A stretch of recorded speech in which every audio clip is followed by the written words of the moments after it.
Yo, what up? It's Kenny Conjo. I'm back with my team. Topaz presents Third War Colombian and Entanglement L. We're bringing you a new channel called For the Record TV. Watch out for it. Let's get it.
This one going out to For the Record TV.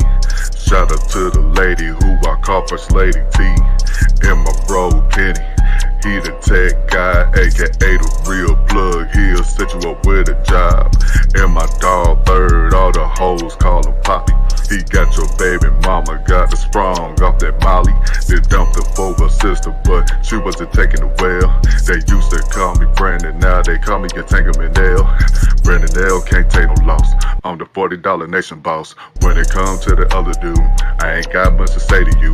Burning hell if you did me dirty. I done made it to the age 30. Topaz, she the first lady, she gon' let you know if you're acting crazy.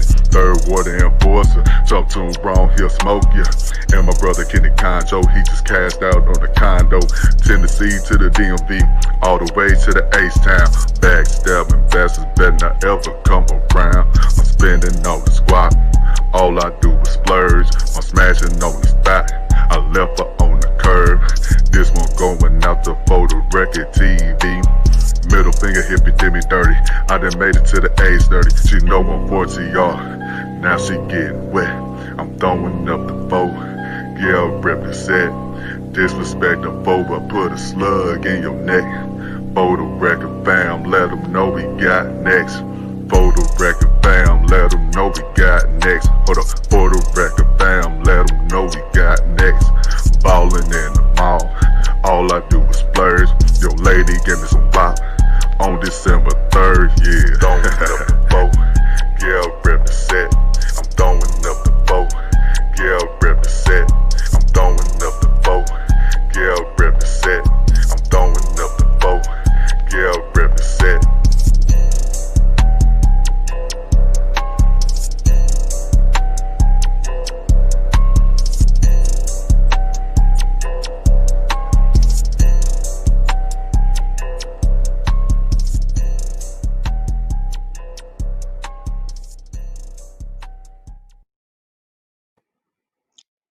Welcome everybody. Welcome to the show. I do want to say that we're also on Facebook. It gives you more reaction emojis. If you would like to join us there, I'll leave the information for that next time under the comments. Hey, peace everybody. Peace everybody in the building. What's going on, everybody? Hey, what's going on, everybody? Peace, you know what I'm saying? Happy Saturday. Appreciate y'all for coming out as usual. You know what I'm saying? We appreciate y'all for coming through each and every weekend. And we got another great show lined up for y'all. So y'all just stay tuned and, just be prepared for what we got today. Hey, real quick before we move on, I was gonna say, man, I gotta do this real quick. Nowadays, everybody want to talk like they got something to say, but nothing comes out when they move their lips. Just a bunch of gibberish. The motherfuckers, they act like they forgot about Dre. Hey, shout out to DRE, the king of CPT, man. He back home after, I guess he suffered a brain aneurysm, so he's back home safe. Be honest with you, it's because of that little the scandalous little woman that tried to take everything he got, his current wife. So I believe he was just stressed out about this. So I'm glad he back in good shape. Salute to that brother. Well, I am definitely glad that he's back home safe and sound. And yeah, I mean, 200 million, that will do it. Yeah, it was just temporarily though. He said he gonna do it, so it's just gonna be temporarily. It's just $2 million to him, but it's like that's like $2 to us. Right. So he ain't tripping about that. I know he ain't tripping about it, but it's still a whole lot though. Like, it's being taken away from him. Things that he worked for is being taken away. That is a lot to think about. I don't even think it's the actual money amount. I think it's what the money represents. Yeah, it's true. That's true. What happened out there in Houston though, lady?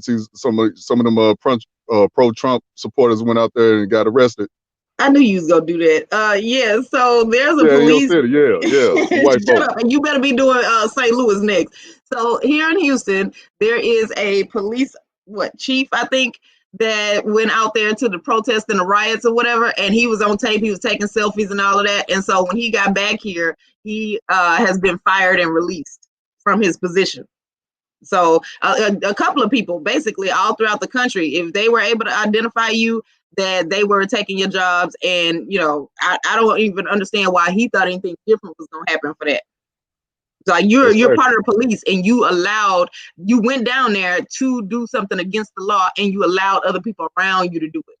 So yeah, you can't be police chief anymore. I mean, I don't understand. What did you think was going to happen?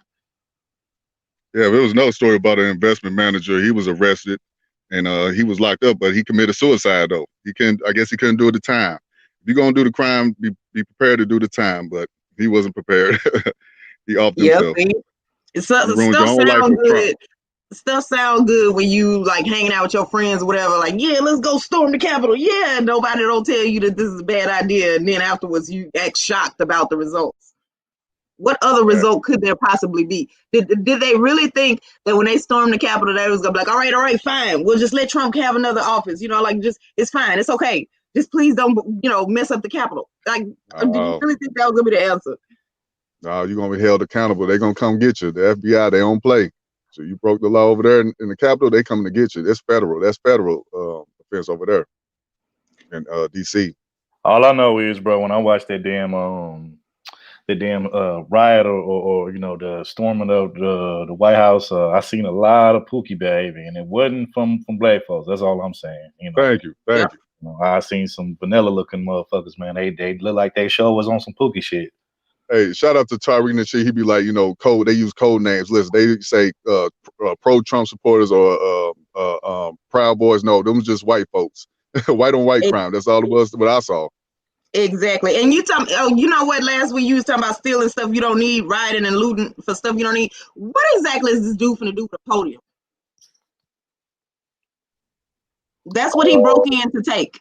I'm not sure, but hey man, when people be on that ignorant shit, it's like you know what I think a lot of times is just people be just be so reactionary and so emotional that a lot of these people don't even have a plan. Like, it's one thing when you doing riots and you actually have like a real plan and the cause behind it, and you move organized as such. But like most times for when I be seeing it with these riots, it's very like emotional, reactional, and it's like no kind of thought behind it, no kind of like organization behind it or structure behind it. It's just motherfuckers just being in their fields and just tearing some shit up just cause, you know what I'm saying? And it's just like, that make us look bad, because it's like, at least if we gonna fuck up some shit, let's at least have like some kind of like strategic plan behind the shit, you know what I'm saying? Instead of just fucking some shit up and, we don't really get nothing accomplished, but just destroying a few fucking buildings or pieces of property. Like, what the fuck they gonna do for us? Nothing.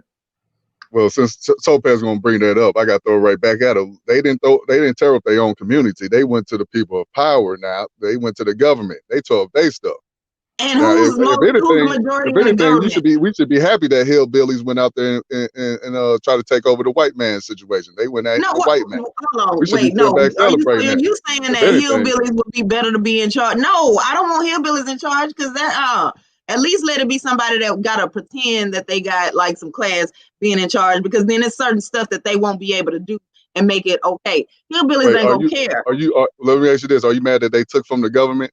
As No, many people say that the government did stuff to us and all this. So you say no? Okay, no, that's because my interesting. thing is they didn't do it for us. They did it because they was throwing a 2-year-old Hey, tantrum because whatever they it didn't get was, stuff they wanted. it was good to see that. I was just sitting back eating my popcorn, watching this. Like, go ahead, white man, go get the white man. Right. So when people say black people tear up our own communities, white people are the majority in charge in the government at this time. So therefore, they tear up their own community. So I'm just saying, if it's crazy That's when we one do it, building. it's crazy when they do it. We It's even need, worse when they do it because what they got what all that this girl privilege. say? Hold on, what that girl said? We need our weaves. We need our Swisher sweets. We need our liquor stoves. So that's not a good comparison, in my opinion. But we're gonna move Well, on from the. yeah, Oh, because what you gotta say? What you gotta we'll have this whole show about that. Like, say? so no, we Exactly. just gonna leave it there. Let me get the last word. But hey, it's crazy, man. On Tuesday, man, Black YouTube was on fire. Everybody talking about this whole Corey versus Zoe Williams situation. Did y'all see that? Yes, but if you didn't, we got the video. Yeah, we're gonna show y'all a little small clip of what happened. You want me to tell you? You said something about hypocritical shit. Hypocritical shit is when a nigga wear a mask until he get mad. No, Fair no. use, That's fair hypocritical use. shit. I need to be clear. Well, make sure you clear, my nigga, because I'm not Aries Spears. It don't matter who you are. I'm not. Just listen, know man. I'm not Aries Spears. Neither am I. Though. Okay, good. Long Neither as you am I. know that. Whatever the fuck that means. That means I'm not Aries Spears. I don't know what that means. And you not finna play me like you played I don't know what that. It went down over at the 5150. Say it Man, with your chest, nigga. my Say bad, it go with ahead, your third. chest. Nah, I'm just saying, say it with your chest, my nigga. Say it with your chest. Yeah, man, I did not see that coming. You know, Corey Holcomb and Zoe Williams, man, they like Batman and Robin. You know, wherever Corey is, Zoe right there with him. But to see these brothers go at it, you know, in public, like it was just, to me, it was just a bad look. But I got to be fair, you know, to me, I think everybody was against Corey, but I was with Corey, to be honest with you, because, you know, Zoe Williams, he called himself the voice of reason, but during the whole Aries Spears situation, he just reacted like, you know, emotional. Like, you got to be, you see this dude drunk, you see him acting the fool. It's just, come on, man, you got to have self-control, let this dude slide, or just walk away from the studio. But you stay there and let him touch on you, and then you want to finally react on some, I want to be on some nigga shit. But no, man, you know, Corey got him on that, in my opinion. Yeah, because this is the thing. If he's gonna say like he the voice of reason and he wants to say, oh, this dude pushed me too far, then you haven't been the voice of reason for everything before that. Means that you should have enough saved up just in case you got to bond yourself out. So you did all of that knowing that you weren't gonna be able to pay for it yourself, and now you want to get an attitude with the person that did. Right. Did Corey say he spent like $20,000 on a lawsuit or something? You know, Aries Spears, I guess, was suing him for that. And Yeah. he had to come out of his own pocket. And then Zoe Williams said, hey, when I hit this lick, I'm going to get you back. Corey was like, man, you ain't finna pay me shit, man. Stop. You living with a bitch. He was just going in on the man, you know, putting his business out. So, but see, that's what happened when you take money and you don't pay it back for something that you did. You are supposed to be humble until you get back, you know, make all your amends. And y'all know Aries Spears did a interview, but they was asking him what happened, right? And he gonna talk about, well, I had to make sure that I had to think before I react. Meanwhile, everybody in the chat was just like roasting him, like, nah, you wasn't thinking in a fetal position. And also that, like, you, if it was self-defense, you could have fought back. Just say you didn't want to fight back. So then he was talking about how he could make a phone call because every time somebody roasts him, he get all emotional about it. So he was like, he has to talk himself out of making a phone call to get somebody to go touch him. Yeah, when I watched that shit, what I seen is like, and I'm with you, Brent. You know, I kind of I'm on Corey Holcomb side, but you know, what I feel about that whole situation is that I think personally that there's like some underlying type of like jealousy and hate, you know, that, you know, pretty much was directed towards Corey Holcomb's way, because, you know, like he said, you know, he helped the brother out and all that kind of stuff. But I really think low key, you know, old dude really want to be in his position because, you know, Corey basically run the show, you know what I'm saying? And he, you know, it's his show. And so I think old dude being like the little, the sidekick or the side, show or whatever. Yeah. There's just like some kind of underlying type of like jealousy or envy. You know what I'm saying? And this is why like whoever you bring on your team and you got on your team, they have to like they have to be comfortable and accepting of whatever position they have, and they have to be able to be happy about doing their position because it can't be a whole bunch of Chiefs and not no Indians. You know what I'm saying? Somebody got to be the head person in charge, and then you got to have your team that like follow you and that be there for you. So when you got like everybody trying to be want to be the man in charge, and they don't want to play their role, eventually what happens is you get a bunch of undercover, underlying type of jealousy, hate, and envy. And I think that's what's really at the core bottom of the situation. You know what I'm saying? And I just think that, but my thing is this, if that's how dude feel, then hey man, step off, go do your own thing, make your own way, do your own show, but don't be up under Right. court.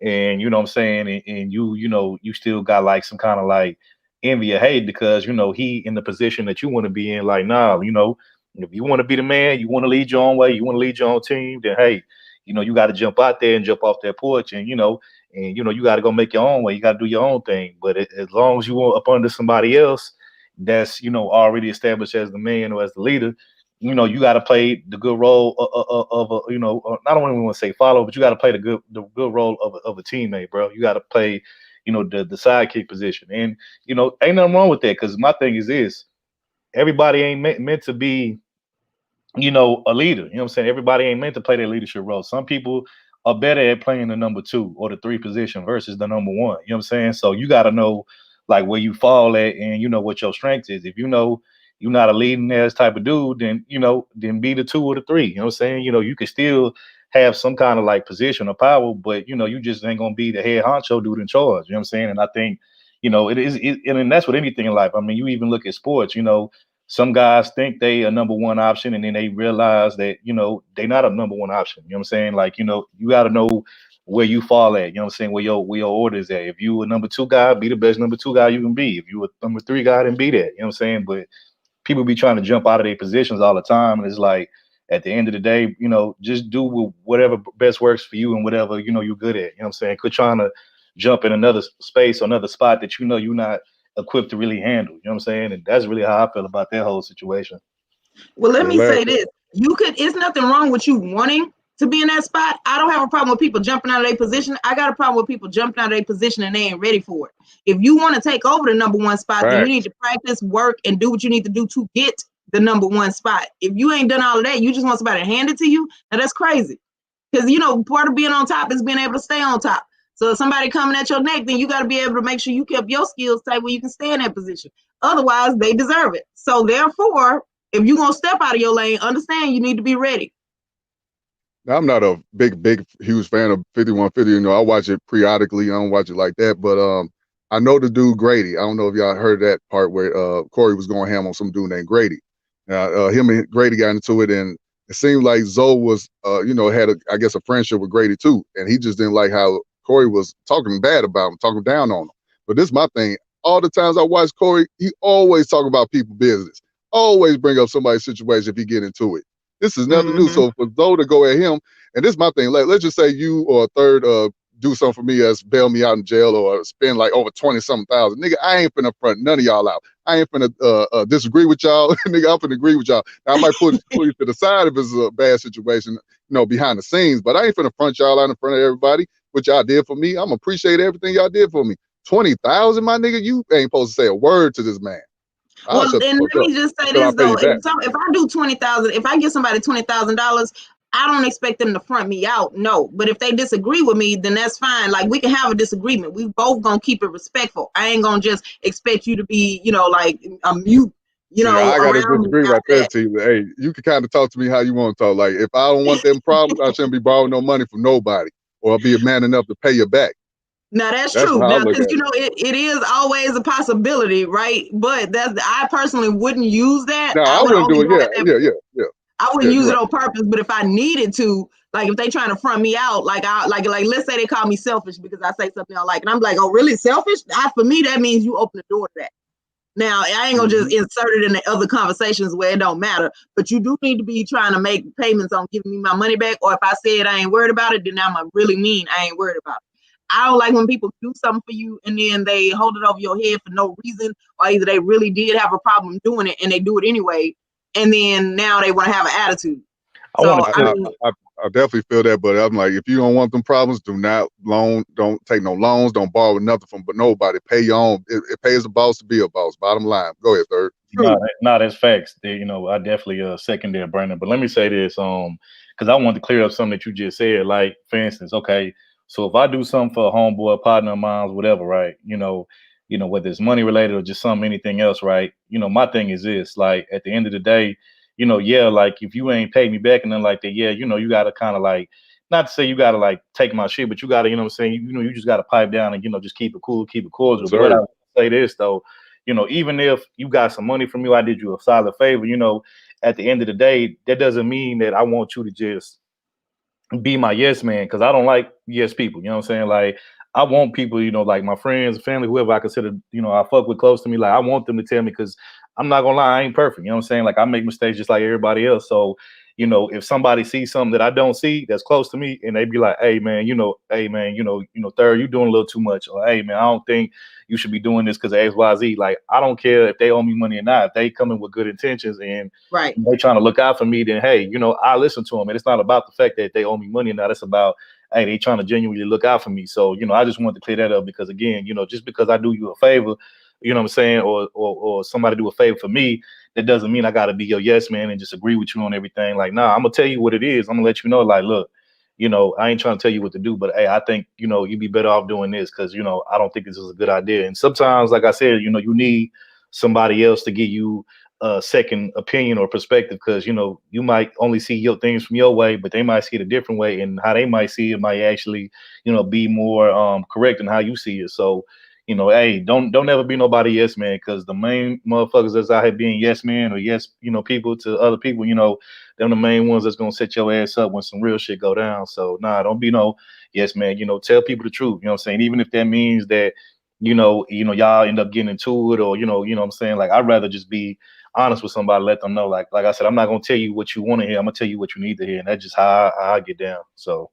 I 1000 agree with you, third. But like I said, man, if we on the same level playing field, like I don't owe you nothing, you don't owe me nothing. But man, if you give me 20,000, nigga, like I said, I'm just gonna shut the hell up and I'm gonna talk to you behind the scenes.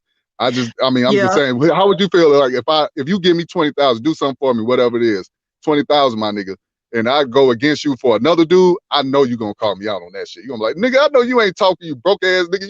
You know what I'm saying? You just gonna go in, man. Look at the example you set up, Brandon. If you're going against somebody that did something for you for somebody that didn't do nothing for you, I mean, yeah, right is right, wrong is wrong. That's what happened. That's what happened with Corey. That's what happened with Corey and Zoe's situation. But you said you would pull him behind the scenes and at least still tell him the truth. So that's the point. Like, you can still, have to speak out. That's what I'm saying. I think it was a difference. Like, you could have talked to me, because his thing was, okay, Zoe says we should talk behind the scenes, but he didn't do that. He went against his words. He, practice what you preach. Okay, you see Corey doing some fuck shit, and talk to him behind the scenes like you trying to tell him in front of everybody. Yeah. Now, see, he didn't say nothing about Zoe. He didn't say nothing about Zoe none of that time. Because he was going at it with Darlene, another co-host of the show. He was going at it with her, and then Zoe just butt in because he was talking about Grady, which is his boy too. So, oh no, that's how I feel. Yeah. I say this, like anytime you have like a group or a brotherhood or whatever it may be, you know what I'm saying? Like, the best thing to do is to, whatever little issues or in-house problems y'all got, the best thing to do is to keep that shit in-house and deal with it behind the scenes. Because once it's out there in the public, especially, in their case, because they're public figures, celebrities and whatnot, once it's out there, ain't no bringing that shit back. You know what I'm saying? So, once it's out there, it's kind of hard to kind of make, amends for the shit, because it's like, now the public know, now they gonna weigh in. Sure. Next thing you know, different people putting their 2 cents in it, being messy, instigating all that little bullshit. So it's just like, after that, it's like, it's kind of hard to kind of like really back in. So like I said, the best thing to do, whoever that you with, whatever group, team you got, whatever, handle that shit behind the scenes, what I'm saying? Keep it in house, and, y'all have a better chance of it not being put on the front, on Front Street or on display for the whole world to see it and be able to have an opinion on it. You know what I'm saying? And that's with anything, so that's how I feel about it. Hey, Khadijah, that would never happen because I paid my cost to be the boss. I pay for everything everything in my name. I don't need no man, no woman to do nothing for me. You know, God bless me to be able to pay for everything myself. And my team right here, they do it too, you know. So anyways, man, we're gonna wrap it up, man. That was a good one right there, brothers and sisters. Topaz, you want to talk about who won the new comment challenge? Yes. All right, guys. So, as you know, we have a new feature, right, called Comment of the Week. And so we have been closely monitoring y'all's participation in the chat so that we reward one hardworking individual that says something that was either funny or important or serious or needed or what have you with a Cash App. So the winner each week needs to leave their Cash App handle in the comments after the stream is over so that we can send it to you directly afterwards, right? We don't want to go into the new week on nobody. So this week's contenders would be, let's start from second runner up would be Joe Whitfield, right? At the time, we were discussing Kim Kardashian and how she lies and takes credit for other people's work, saying she getting people out of jail, right? And so now with all of this with Trump, he's getting ready to go into jail if Congress has its way. So Joe Whitfield gave an amazing, an amazing solution. Why don't he just call Kim Kardashian? See, Kanye was trying to build a friendship with him, so ask him if his wife can help him get out of jail. I think that was very important. Glad you brought that up. First runner-up, my personal favorite, but I got outvoted. Darth Low IQ says Topaz for President 2024. That is an amazing idea, and I'm working with a team behind the scenes to try to get that together because I do believe I understand what's best for this nation, right? I got some good ideas, and I'm gonna turn everything around. This is gonna be like heaven on earth over here, right? I don't agree with that, but go ahead. And see, that's why you're not on team. That's why you're not helping. So the first place, the winner will be Mika B. One less Karen to worry about. Now, why don't let me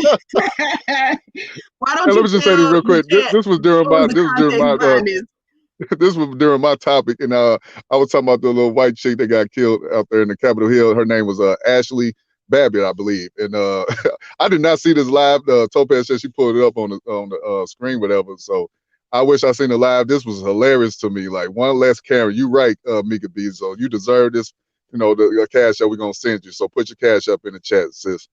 Yeah, shout out to Mika B, for winning the Comment of the Week Cash App Challenge. We definitely gonna send you your Cash App or whatever towards the end of the stream or whatnot. But yeah, congrats to you, Mika B, for that. But yeah, that was pretty funny. I ain't gonna lie. And I think it captured the feeling of a lot of Black Americans these days, so I feel like she really tapped into all of us and put that out there because nobody else wanted to say it. She got the surprise emojis. You know what you was doing with that, Mika B. Like, what? The best comments come when they're not trying to win a prize, when they just, being themselves. And then that's just kind of how she felt at the moment. And a lot of people was really feeling it. Yeah, so shout out to Mika B, and that the week before it was me. So we'll see this stream who's gonna get it for next week. So y'all try to put y'all best comments in this stream. So y'all somebody come next week. I meant to also put down, I forgot to screenshot it, but Khadijah's had something funny too when I was talking about, age of consent. She was like, I'm with your granddaddy, mind your business. I like that comment. I meant to put that, show y'all that. Y'all got a weird relationship. I just want to put that out there. Oh, yeah. That's my girl, man. She be cracking me up. Little personal inside jokes and humor. Oh, that's adorable. I love Black love when I see it. Dating somebody granddaddy, mind your business. She trying to get that bag. I see you. I'm gonna be over here minding my business and looking at my new nails. So she right. I'm yeah. Hey, all I know is, next one, Valentine's Day coming up, know what I'm saying? So, I'm thinking maybe, Brandon and Khadijah might, get together something special, have a little special Valentine's Day, you know what I'm saying? So, it's always good to see, Black love and Black couples. So, shout out to BL, shout out to, Khadijah Hunter, you know what I'm saying? I hope y'all have a nice. Hopefully, Taco Bell will have a sale, buy one, get more burritos free at Taco Bell Valentine's Day. No. Hopefully, y'all have a nice romantic candlelight dinner at the local Waffle House or whatever y'all choose too. So Hey, First of hey, all, real quick, since we talking that talk, then Darth Lo, he did say, for president he won't Topaz. Something going on that's behind the right. scenes with that too. So we're gonna move on. You know what? Okay, We so go. you mad and you want to just pull anything Hey, out the Darth Lo. Hey, Darth Darth Lo Lo is already got LaMonica like a Lewis. bunch of other Hey, YouTube wifeys. I don't know. I want them to know that I wasn't, I wasn't in Darth the way. Lo is LaMonica Lewinsky. You is Bill Clinton. But we're gonna move on, wrap this one up, man. Oh wow. Shout out to Mika B. She put her cash up, so somebody, I guess, third, you go ahead and get that for us if you See, can. and you know what? And I'm gonna need y'all to follow directions. Everybody in here putting their cash apps, and that Right, is right. not the comment. Tori ain't shit. Khadijah always do that shit. She crazy. But now, And we Mika B, go leave ahead. it after the stream ends, then leave it in the comments under the bottom so we can see it and get to it. Okay, because okay. Look, and then look, here we go. Now everybody getting into it. Now they know the money is real. And Mika B, I want you to let them know that you really do get a cash app after this, all right? So hey, salute to Ism, man. The Bay Area Ism. What's going on? The pimping in the building. The pimping. I hope he hop up on here because we're gonna talk about some tricking too later on. But man, wait real quick, man. We're gonna get into sports with my brother Third Ward, man. What you got for the people, bro? oh, wait, Brandon. Let me say one more thing about this coming now. Look, the cash app amount is just a fun amount. All right. Don't be getting no attitude because we ain't trying to pay off one of y'all bills for this month for a comment on YouTube. It's a nice little amount that could like maybe get you some ice cream or something fun for today. That's it. We ain't paying people bills. Now, y'all need to donate. If y'all want the amount to go up, donate more to the cash app for the channel. We got y'all. Big facts. All right, go ahead. All right. So every week we, in the opening up, we do like, the sports talk. That's my little area, whatnot. So I got some, sports news for y'all for this week. So as y'all know, as of last week, we had the playoffs for the NFL. We had the first and I think the second round of the playoffs or whatever. So we're gonna get into that real quick. I'm gonna give you the scores, then I'm gonna hop over to the NBA news. We got some big NBA news. And I'm gonna get into that, and then after that, we'll go to the next topic. So, as of last week, you had the playoffs, and I'm gonna just go ahead tell y'all what we have. So, you had how many teams was it? It was about like 6, 7 teams, something like that. And so you had I hate to say this, Brandon, but yeah, your Tennessee Titans, bro, they had to hold his hell in the NFL wildcard round against the Baltimore Ravens. The Baltimore Ravens beat your Tennessee Titans 20-13. So you got to hold this hell, Brandon. Also, Bab got to hold this hell. I think she's from Tennessee too. So y'all Tennessee. Hold on, my nigga. Hold on, man. I'm not Aries Spears, my nigga. I'm not Aries Spears, my nigga. Whatever the fuck that means. Whatever the fuck that means. I'm not him. Spears anymore after that. I mean, I'm going to So we had the Baltimore Ravens beat the Tennessee Titans 20-13. Then you had the Buffalo Bills win a close win against the Indianapolis Colts 27-24. You had the Seattle Seahawks lost to Los Angeles Rams 30-20. You had the Tampa Bay Buccaneers beat the Washington football team, formerly known as the Redskins, 31-23. Shout out to the boot, shout out to the all the Saints fans, you know what I'm saying? Who that nation. They beat the Chicago Bears, the New Orleans Saints beat the Chicago Bears 21-9. And really, I hate to do this, but love wisdom. I'm sorry to do this to you. You fam over here, we got love for you, but sorry to say, but your Pittsburgh Steelers lost the first round of the playoffs to the Cleveland Browns, something that I thought I'd never see happen in my lifetime. But the Cleveland Browns knocked the Steelers out the first round, 48-37. I watched that whole game, and I'm gonna just say it really wasn't much of a game until late in the third quarter when Pittsburgh started coming back. But the only reason why they came back is because Cleveland started like easing up on them a little bit because they knew that the time was on their side. And so by the time Pittsburgh started putting points back up on the board and started coming back, time was already up and, time ran out. And so it was over. But shout out to the Cleveland Browns. Shout out to the city of Cleveland. They've been losing for a long time. Hello, Wisdom. They've been losing for a long time. And, it's about time, they got a little winning streak going on. They've been hurting for a long time. So shout out to the Cleveland Browns. Shout out to the city of Cleveland. And then right now, we got one game going on right now. We got the Green Bay Packers against the LA Rams, and the Packers are up right now 10-3. So that's really it for football. We got two more games coming on. We got more games coming on tomorrow. And even today, later on tonight, you have the Ravens against the Bills. That's at 8:15. Tomorrow you have two games. You got the Browns and the Chiefs, Kansas City Chiefs, Super Bowl champions. They play at 3:05 tomorrow. And then the final game of the night tomorrow, you got the Tampa Bay Buccaneers versus the New Orleans Saints at 6:40. Now that's going to be the game I'm really looking forward to watching. It's going to be a rematch of Tom Brady with the Buccaneers versus Drew Brees of the Saints. And for those who don't know, they both in the same division. And both times they played each other this year, which was twice, the Saints pretty much blew out the Buccaneers. So the Buccaneers got one more chance to redeem themselves and actually win a game. And if they win this game, they go to the next round. So them two regular seasons aren't going to really count as much if they win this weekend. So I'm looking forward to see how the Buccaneers and Tom Brady are going to bounce back since they've already lost twice in the regular season to the Saints. So we'll see if they come with that motivational energy to see if they can finally beat the Saints this season. So that's all I really got for football. So let's go to the NBA. So in the NBA, I got some big news. So it finally happened. I didn't think it was gonna happen this season. I thought it was gonna happen next season, but it finally happened. So Houston Rockets superstar James Harden finally got traded. He's no longer with my Houston Rockets anymore.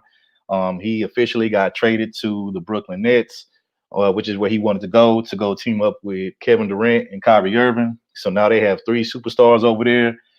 Potentially, and with that being said, they're potentially a finals and championship team.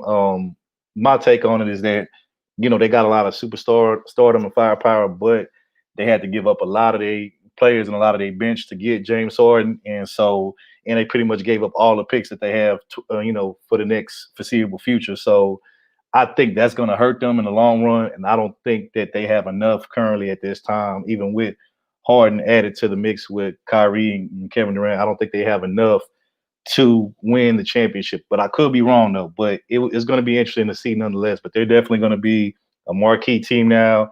They're probably going to get all the the primetime games at night or whatever, because you got three superstars on one team. So it should be interesting to see. But yeah, James Harden is no longer a Houston Rocket anymore. He was with us for about a good 8-9 years.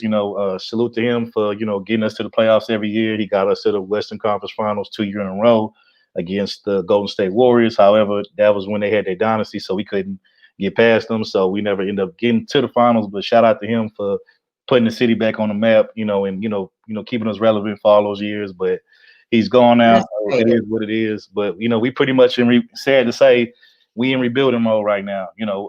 We're in rebuilding mode. So it's gonna be a while for our Rockets Topaz, be back in the mix. But right. Okay, we rebuild. They keep doing that. I hate that. Yeah, shut up, Brent. See, this is me. We got to go out and listen to people like this from Memphis. Just talk noise for no reason. So I hate the sports management here. I really do. Now we don't got Harden. I'm sad because I did enjoy watching him play. And I was just about to say that, the thing that I've always hated about Houston sports is we've always historically throughout the years had great teams. Whether it was the Rockets in the 90s with Hakeem, Kenny, and all them dudes, back then, Clyde Drexler and stuff, you know what I'm saying? And then we even had, good football teams here and there, but, Astros or whatnot. But, I always felt like you said, it was always management that and ownership why we can never get to that next level. Because if you look at the best teams historically that have won championships, when they have a championship opportunity and window to win championships, they go all in. They put all their chips on the table and they say, okay, we got the basic team to win a championship. We just got to add a few more pieces. We got to go get this person. We got to go get that person. And, even if that means that we got to go for broke and spend all this money to get the championship team that we need to win these chips, then, that's what we're going to do. That's what the Lakers do. That's what the Celtics do. I think the Miami Heat have done it a few times. And then even in other sports, the Yankees, they known for spending big money on superstar talent and players to win, World Series and all that kind of stuff. So, when you got that championship window or opportunity, which I feel like our teams have had in past years, you got to go all in. Because if you don't go all in, you're going to miss out on your opportunity to win. And then next thing you know, once your championship run or opportunity is over to win, you kind of get lost in the shuffle with the rest of the team. So I think that's where we suffer at. We don't when we have our opportunities to actually win something, we don't go all in. We don't put all our chips on the table. And you know what they say, man, scared money don't make no money. So it is what it is. So like I said, we can rebuild them mode, but hopefully we can get some better management and better ownership. And then the last thing I'm gonna say is that we possibly could lose another superstar out of Houston, sports superstar. The quarterback for the Texans, Deshaun Watson. Shout out to him. He won out, because he don't like the way the team in that direction is going. I really don't blame him. But the latest news that I heard is that the owner of the Houston Texans is basically saying that he's talking to Deshaun and he's basically telling Deshaun, like, if he decides to stay, that he'll give him more input on pretty much, like what next coach he wants. Because right now, my Texans don't have a head coach. Right now, our head coach spot is vacant. So he pretty much told Deshaun, like, look, if you stay and you trust the process, we'll give you more input on who you want to hire and, who you want, what players you want to see, come to this team and whatnot. And we'll definitely come to you before we just make our decision. So I'm hoping they can keep him. But if he leaves, I really don't blame him because, like I said, historically, we have not had good management or ownership when it comes to our sports teams. But that's pretty much all well, hold on, one more thing. That's all I got for sports talk. But now we're going to go to the next thing, which is the final sports thing, is we're going to go to the player of the week, and the player of the week. So, Topaz, if you got the clip, you can roll that clip for the NFL player of the week for last week and the player of the week. I'd appreciate that. All right. Sports player of the week. Okay. Lamar Jackson. Shout out to Lamar Jackson. Justice Hill in the back. Fair use. Jackson trying to escape and run for it, and he's got it and more. Lamar Jackson down the Tennessee, hold his L. Hold his L, Tennessee. Will they give it to him? They will. Touchdown, Baltimore. And just you ain't like shit that, for this, sir. You was not shit for this, man. This is wrong. 48-yard touchdown. And somebody blocked Joe. Potentially to tie the game. I mean, it's lightning in a bottle. You can stop him. You can slow him. All right, we can stop it right there. Okay, we got it. Let's go thing, bro. Let's do one more time. Oh, got him. You just can't simulate that speed. When he gets even with you. Yeah, man. You can't simulate that speed. Abuse. That's abuse. This what you get when you deal with Houston niggas. This what you get right here. Shout out to Florida's own Lamar Jackson. For those who don't know, Lamar Jackson is, the starting quarterback for the Baltimore Ravens.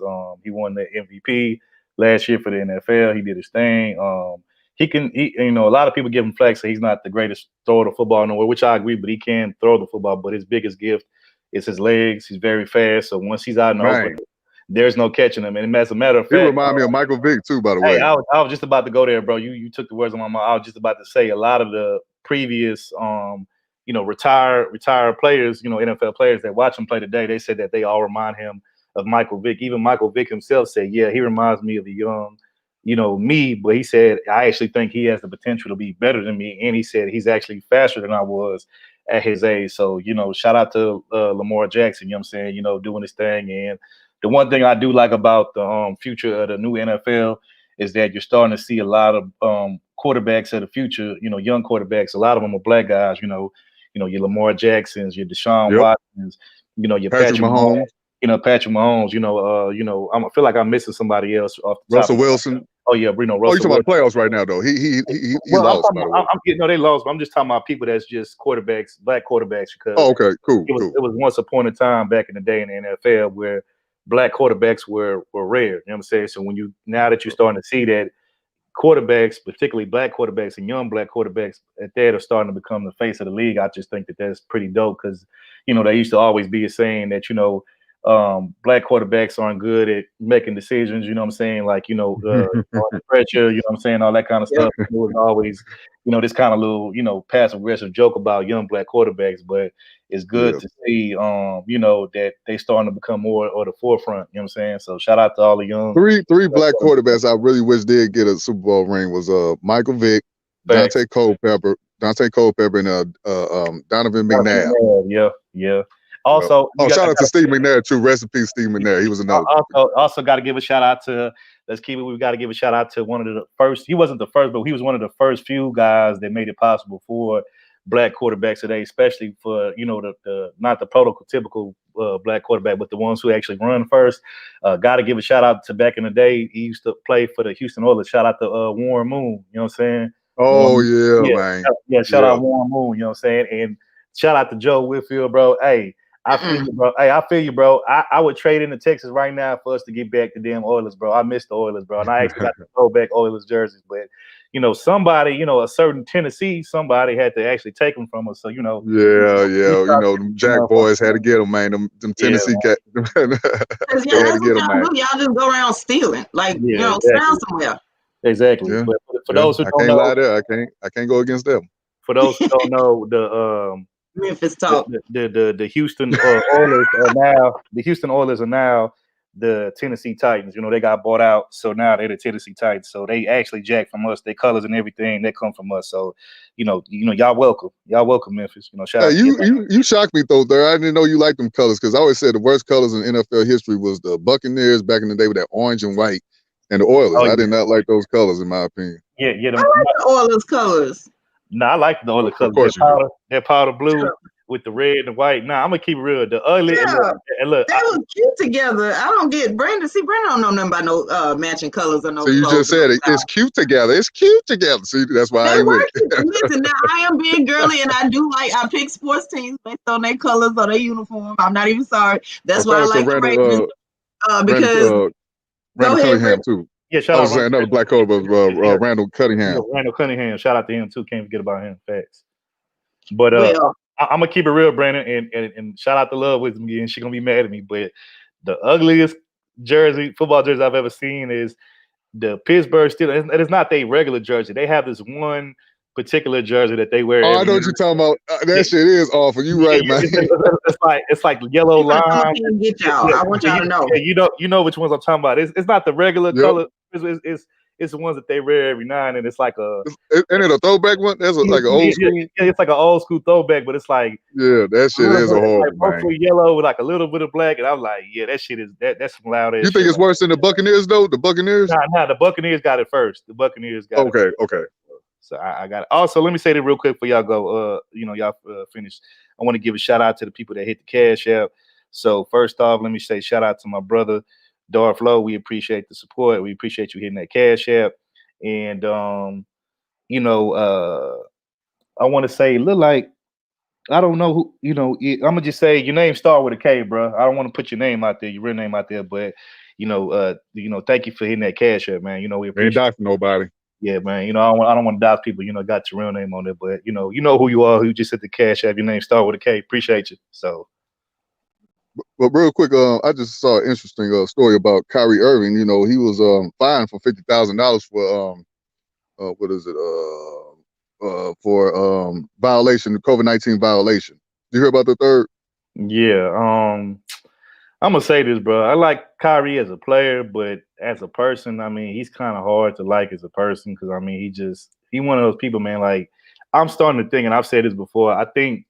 I don't know. I think the brother needs to get checked to see if he's bipolar because it's like he's always either hot or cold. He's never like you never get like an in between with him. Like he's always either like mad or complaining about something, and it's like I don't know what it is. And my thing is this: like he said that he hasn't played like the last 3-4 games or something like that, and he said it was due to personal reasons or whatever.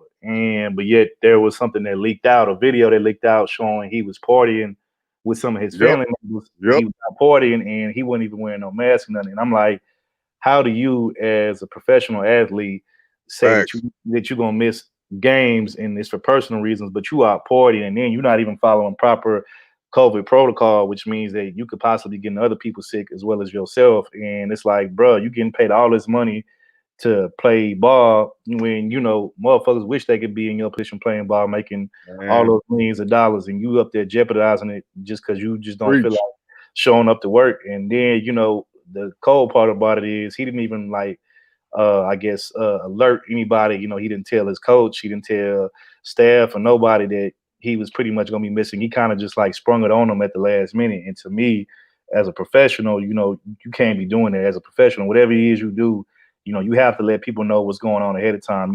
I have a job. If I miss work, I have to call off ahead of time. I can't call off, at the last minute and be like, oh, I can't come in. They'll be like, well, why you ain't call us an hour or two ahead?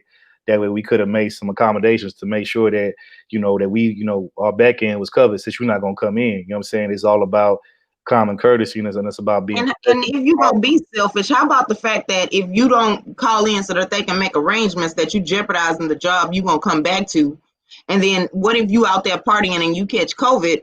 Then you can't come back to work either. Now you jeopardizing your own income because not everybody thinks about other people. So if you got to be selfish and you got to think about yourself, those are the reasons why you need to not do that kind of thing. Hey, Third said everything I was gonna say. I ain't even gotta say nothing after that. But I do want to say he do sound like Anthony. What's his name? Anthony McFarlane when he was speaking about the brothers in the NFL. But the same goes to the NBA too with these brothers. They just don't care for some reason. It's like, man, you got this big opportunity to finally make some money for your family. Get yourself in a better situation, and you try to jeopardize it for what party and want to show up. I just would never understand it. I can't get it. I can't get it with it, man. So I can't back him on that. Like, I'm sorry, bro. Ain't no woman, stripper, because a lot of these athletes, they be fucking with these women, that they thirsty or something, man. I don't get it. Yeah, hey man, I gotta give a shout out to YG, the rapper. He say,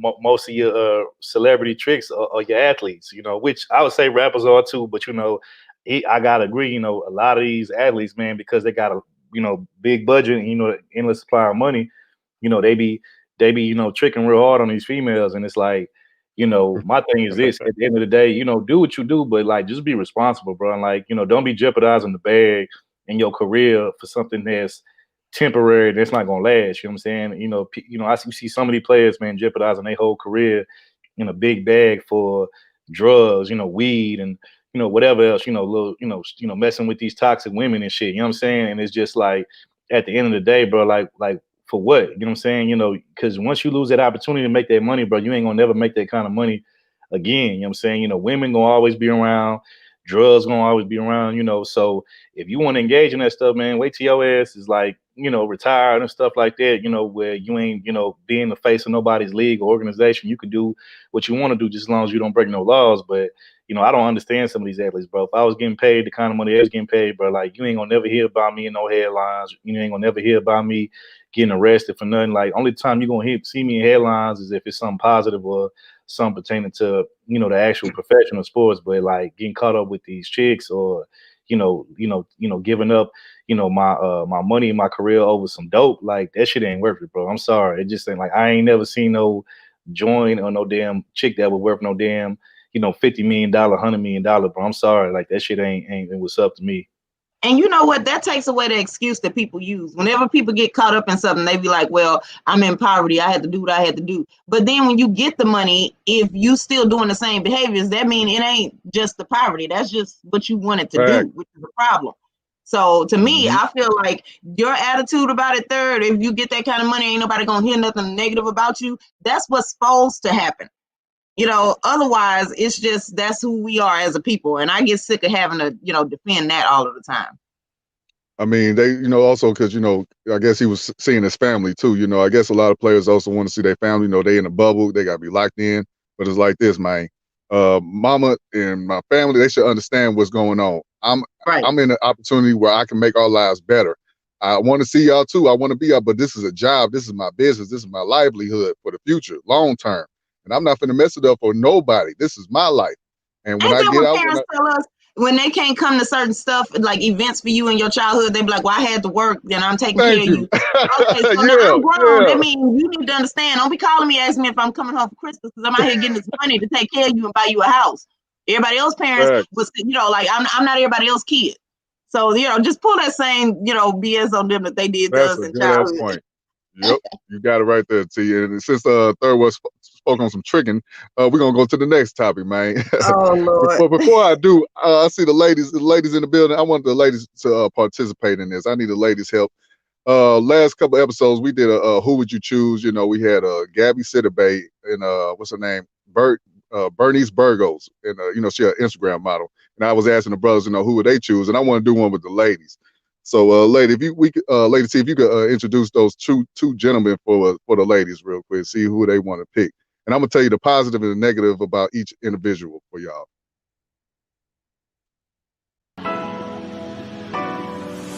Yeah. I got money way before the deal. Put my bitches in new pair of heels. I might fuck your hoe and pay a bill. Yeah, we were taught to get it how we live. Yeah, I got your horn. All right, you can pause right there. Pause right there. You're gonna leave that image up for the ladies real quick. Now you got option A, you got option B. Hold on, you can leave it up. Just pause it right quick. It don't. When I put it in StreamYard, it don't let me pause it. Oh, it don't. Damn. Well, anyway. So give me a second. I'm gonna do a screenshot and put it in there. So okay. Go ahead. Well, yeah, you got option A, ladies. You got option A, and then you got option B. You got Al Roker on the left side, then you got a brother named Jermaine on the right side. Now, option A, this is Al Roker. He's a good brother. He's a protector. He's a provider. You're gonna make sure you're in a nice home.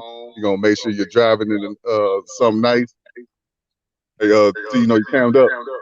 Oh hell. Yeah. So, anyways, yeah, option A, he's gonna make sure you're in a good house in a good situation.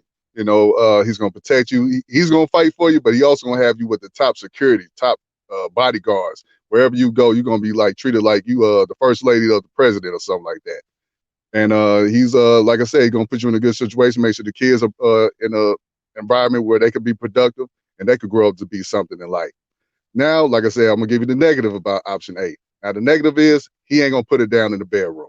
He's gonna the best thing, you know, he's gonna be average at best. You know, he's gonna get it wet, but he just ain't gonna satisfy you. He ain't gonna get the job done. Also, your girlfriends, they're gonna talk crap about him. They're gonna be like, oh, he's corny. He can't come with us to the club, pop bottles with us. So you probably gotta leave him at home, or you gotta stay at home with him. Now we're gonna move on to the next brother, the brother Jermaine. This brother right here, like I said, he's gonna protect you too. He's gonna protect you. He's gonna die for you. He's gonna go to prison for you. Any nigga that mess with you, he gonna kill him. That's the type of dude he is. Also, he's gonna put it down in the bedroom. He gonna do all the tricks that you like. He gonna eat the box. He gonna do the Kevin Gates, eat the booty and all that. So he's gonna satisfy you on that department, right? And your girlfriends, they gonna love him. They want to invite him to all the clubs, you know, take him out and all that, turn up with him, you know, all that stuff. So that's the positive about the brother. Now, the negative about this brother is he's not a provider.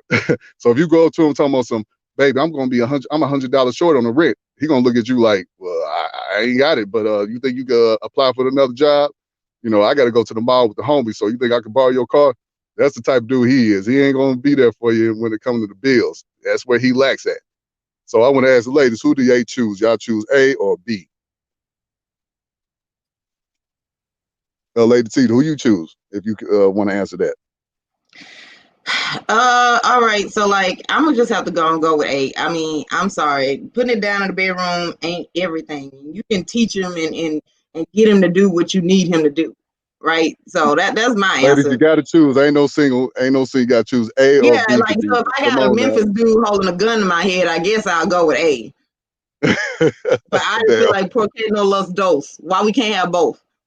Where the ladies at? I see Khadijah says single. Jeremy. Oh, his name Jeremy. My bad. I thought it was Jermaine. Let me say this, man. I'm looking at the answers. Okay, Love Wisdom said A. Beach said Jesus. My bad. Go ahead, third. I'm looking at the answers in the chat from the women in the chat, and I'll say this. I appreciate all the women that's being honest, and you know that's you know honest. Yeah, ain't nobody saying nobody. Be honest. Be honest. Yeah. You know, I appreciate the honesty because you know I know a lot of times you know women don't want to be completely honest because they don't want to get looked at as being shallow or whatever. But hey, man, you know you could be honest over here. Ain't no judgment over here. We just having a good time, having a good conversation. So appreciate all the honesty. But I'll say this though, real quick, bro. Like, I don't understand why people act like they can't get both. You can get you to do that. If you're a woman, you can get you to do that looks good, has quote unquote swag or what they used to call back in the day charisma, and still got something going for himself. It's just that, you know, like I hate how like, you know, we get like, you know, men get stereotyped in one or two categories. Either you got something going for yourself, but you like socially awkward, or you don't have nothing going for yourself, but you got swag, you know how to talk to women. Like it's not that cut and dry. It's not like a one size fit all. Like there is a in between, you know what I'm saying? Like they, you know, you got guys that go to school, go to college, you know what I'm saying, that, you know, they may not be like in the streets or no shit like that, but damn, Topaz, you got a Nah, that's Rollo. Oh, somebody need a mic up. I mean, mute up. Topaz. Yeah, sorry about the technical difficulties, y'all. But yeah, sorry about that, people. Yeah, but I was just saying, like, there is a guy in the middle. Like, you know, you could have a guy that's on his purpose, on his grind, doing his thing. You know what I'm saying? He may not necessarily be the richest man in the world, but, you know, he's definitely getting to the bag. You know, he can take care of himself. He don't need nobody help.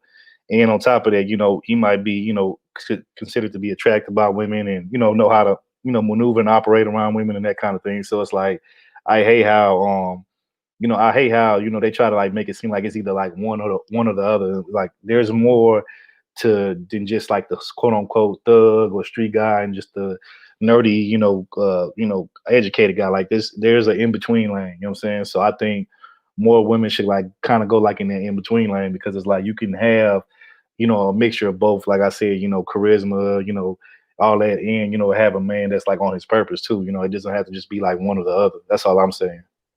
Hey, you know, third world always gotta be fair and balanced, man. Shout out to my brother. But Lady T, if you could finish, just play the whole thing. And I'm gonna show y'all what's gonna happen if you choose choose B. These 2 clips is for B, and if you choose A, the last clip is for you, ladies. Wait a minute, the same clip? Yeah, the same one, yeah. Just play that whole thing. Okay, so it's gonna start over. I'm sorry about that. Yeah. I got money way before the deal. Put my bitches in new pair of heels. I might fuck your hoe and pay a bill. Yeah, we were taught to get it how we live. Yeah, I got your horn. Yeah, so these next 2 clips is for you ladies that chose B. And the last clip is for A. Look what he doing. Throwing shit in my car, fucking up shit. I never told him I wasn't gonna give it to him. I said I was gonna give it to him. I just said I'm having a this morning. Just pray. I'm gonna give you what the fuck. Like, just stop it. You acting like a 10-year-old child. I don't want you right. No, I'm leaving you alone. Now you're telling me you're gonna give me more money. I'm sending it to your mom and your daddy and everybody. I want you from around me. No, you gonna walk. I'm not doing this shit with you. You gonna get the fuck. Instead of having an attitude, no, you need to say what the fuck you need to say. Bitch, this is for Keisha because you clearly ain't learned your lesson. No, come on, say it. Say it for your shit be out. I can't fuck with you no more. Because what? Say it louder. You messing up my family. Now, the fuck? Your shitty ass. You look so old. Yeah. How old are you so everyone can know? 14. 14. Okay, well, stand up 1 second. Look at this beautiful fat black family right here. This is how you do it, ladies. This for the ladies that chose A. But I am 5'8". Yeah, this is where we are. This is where we are. I'm standing straight up at 14. Cool. Our baby, huh? Our baby. Yeah. Not really baby. But always our baby. Mm-hmm. Black love, yeah. But nah, man, you know, I'm just playing around. You know, I don't know. B might be a good dude. He might do everything for you. I don't know. I'm just bullshit. But nah, the reason why I brought up this topic because I want to know what is the man's role in 2021. And the reason why I bring this up because in the black community, it seems like the brothers that got the game, you know, that be talking about this pimping, getting money from women, you know, getting the WAP for free. It seems like we celebrate them more than the brother who says, you know, hey, I pay to play, or to get a woman to cooperate with my program, I gotta pay her bills, or she gotta live with me in my house and I gotta pay for everything. And it seems like we call them dudes the suckers. And it seems also when a brother that does come up in life, you know, let's say a big ugly NFL player or something, he gets him a beautiful light skin or white woman, which y'all say, what the lady say? Oh, she only with you for the money. Well, duh. I thought that's what a man supposed to be, a provider. He's supposed to be a leader. He's supposed to be there for his woman all the time. Whatever she needs, he got it. But it seems like in the black community, it's not like that. Or do my people on the panel, do y'all disagree with that? Let me go first. So the problem we have in the black community is that we are trapped into black and white thinking. It always got to be the extreme of each option, right? The key that we're supposed to be looking for is a provider that you also like genuinely for themselves. That way, when you're being supportive to them, that it's because you truly believe in what it is that they're doing, or that you believe that you could help in some kind of way. That means the guy is not going to feel like he's only a paycheck, and that means you aren't going to feel fake and bought, like you have to co-sign something that you really don't like. That's the actual goal. So like, it's not about just, oh well, I got to get with a man for the money no matter what he look like, or either I got to have a dude I like looking at no matter how broke he is. Those are just like, it's a false dichotomy. Those are not the only two options. Everybody, you know why we do that? Is because that's easier to do than trying to find somebody that got both. And Khadijah, right, RA didn't look like that. I mean, who would have said no to a dude that's attractive and family oriented? So you're saying, basically what you sound like you're saying attractiveness is more important than the qualities of providing and leadership. No, it only sounds like that if you hear it through a Memphis ear. That is not what I said, Brandon. What I said was, that's what it sounds like. No, you're supposed to have both. You're supposed to have both. They are both important. You have to like looking at the person and like their personality and believe in what it is, their dream. You know, like you have to truly understand their dream, their vision, so that you know how to help with it, and so that you'll be motivated to help with it when he can. So yeah, and look, it Love Wisdom came up here. How you doing, sister? I know she gonna add to this topic. Hold on. Before Love Wisdom go in, we see my brother Rollo in the building, man. What's going on, Right. Rollo? Hey, Rollo. Hey, Rollo. Everybody, how's everybody? Peace, man. We're doing good, brother. Doing good, man. All right, I wanted to talk about the NBA real quick, about this contract you're talking about, because I was in the industry, a low-level industry guy.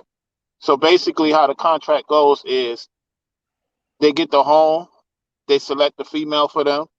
If they didn't meet them prior to making it in the NBA or any athletic field, that's number one. Number two, the owners still holds on to a percentage of the money. Why you think they do 20 years? So let's say you get $150 million for 5 years. That's based on performing for the owner, for the league, for your colleagues, for your handlers. Remember, they got to take care of many people for protection rights. Because if something was to go down, if they go to an event, if they go somewhere and something was to happen, they have to have their PR. It's a lot that goes with it. So they don't see everything on the front end. They see it on the back end. That's what you have to understand. So with anything you do, with any field you get in, you don't see it in the front end. You always see it towards the end. Like Nino Brown said it best. You see it 10 years down the road, you may see something. Because the way this country is construct is you don't get it right away unless you're part of the actual family. That's how it really works. Whatever you do in life, if you're not part of their family, it takes about 10 to 15 years. That's why people start seeing something successful in our community, what's left of it, later on. They figure it out in their 30s and 40s because they don't teach this in school and college. A lot of you got all these degrees, but don't know what's the back end of the degree. Why you think it's more people struggling now? Because they haven't figured out the basics. Yeah, and that's part of being educated. See, you're supposed to be able to use knowledge and implement it appropriately, which is the actual wisdom. So if you're going to go into a job of any kind, you need to be able to understand all the aspects of it and know which parts you're in control of and know enough about the parts that you don't control so that you can take people out if they're, giving you bad advice. But a lot of people just, once they making the money, they don't care about all the other moving parts. So yeah, you got a point, Rollo. And also you got to remember, it's a 5-year situation. There's no more, this 20 year, that's a false narrative. They only did that back in the 70s and 80s because it was building up, their civilization. Technically, they don't need none of us no more. They already got their civilization built. We built their master civilization. So what the hell they need you now for? What they need to have to, even the sports. I spoke to an executive. They don't need these players. If they leave, they got replacements. And overseas, what do you think they invest in overseas for? If brothers decide to do their own thing, fine. They feel they could get talent elsewhere. Replacement is here. It's not a game. So if you're on some funny moves, you're going to be left in the Stone Age. It's all to it.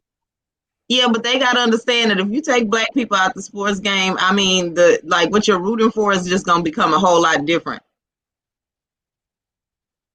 Well, that's So why they do need us to keep it the way it is, but I think they'll make the adjustment. So black people should not be getting, comfortable.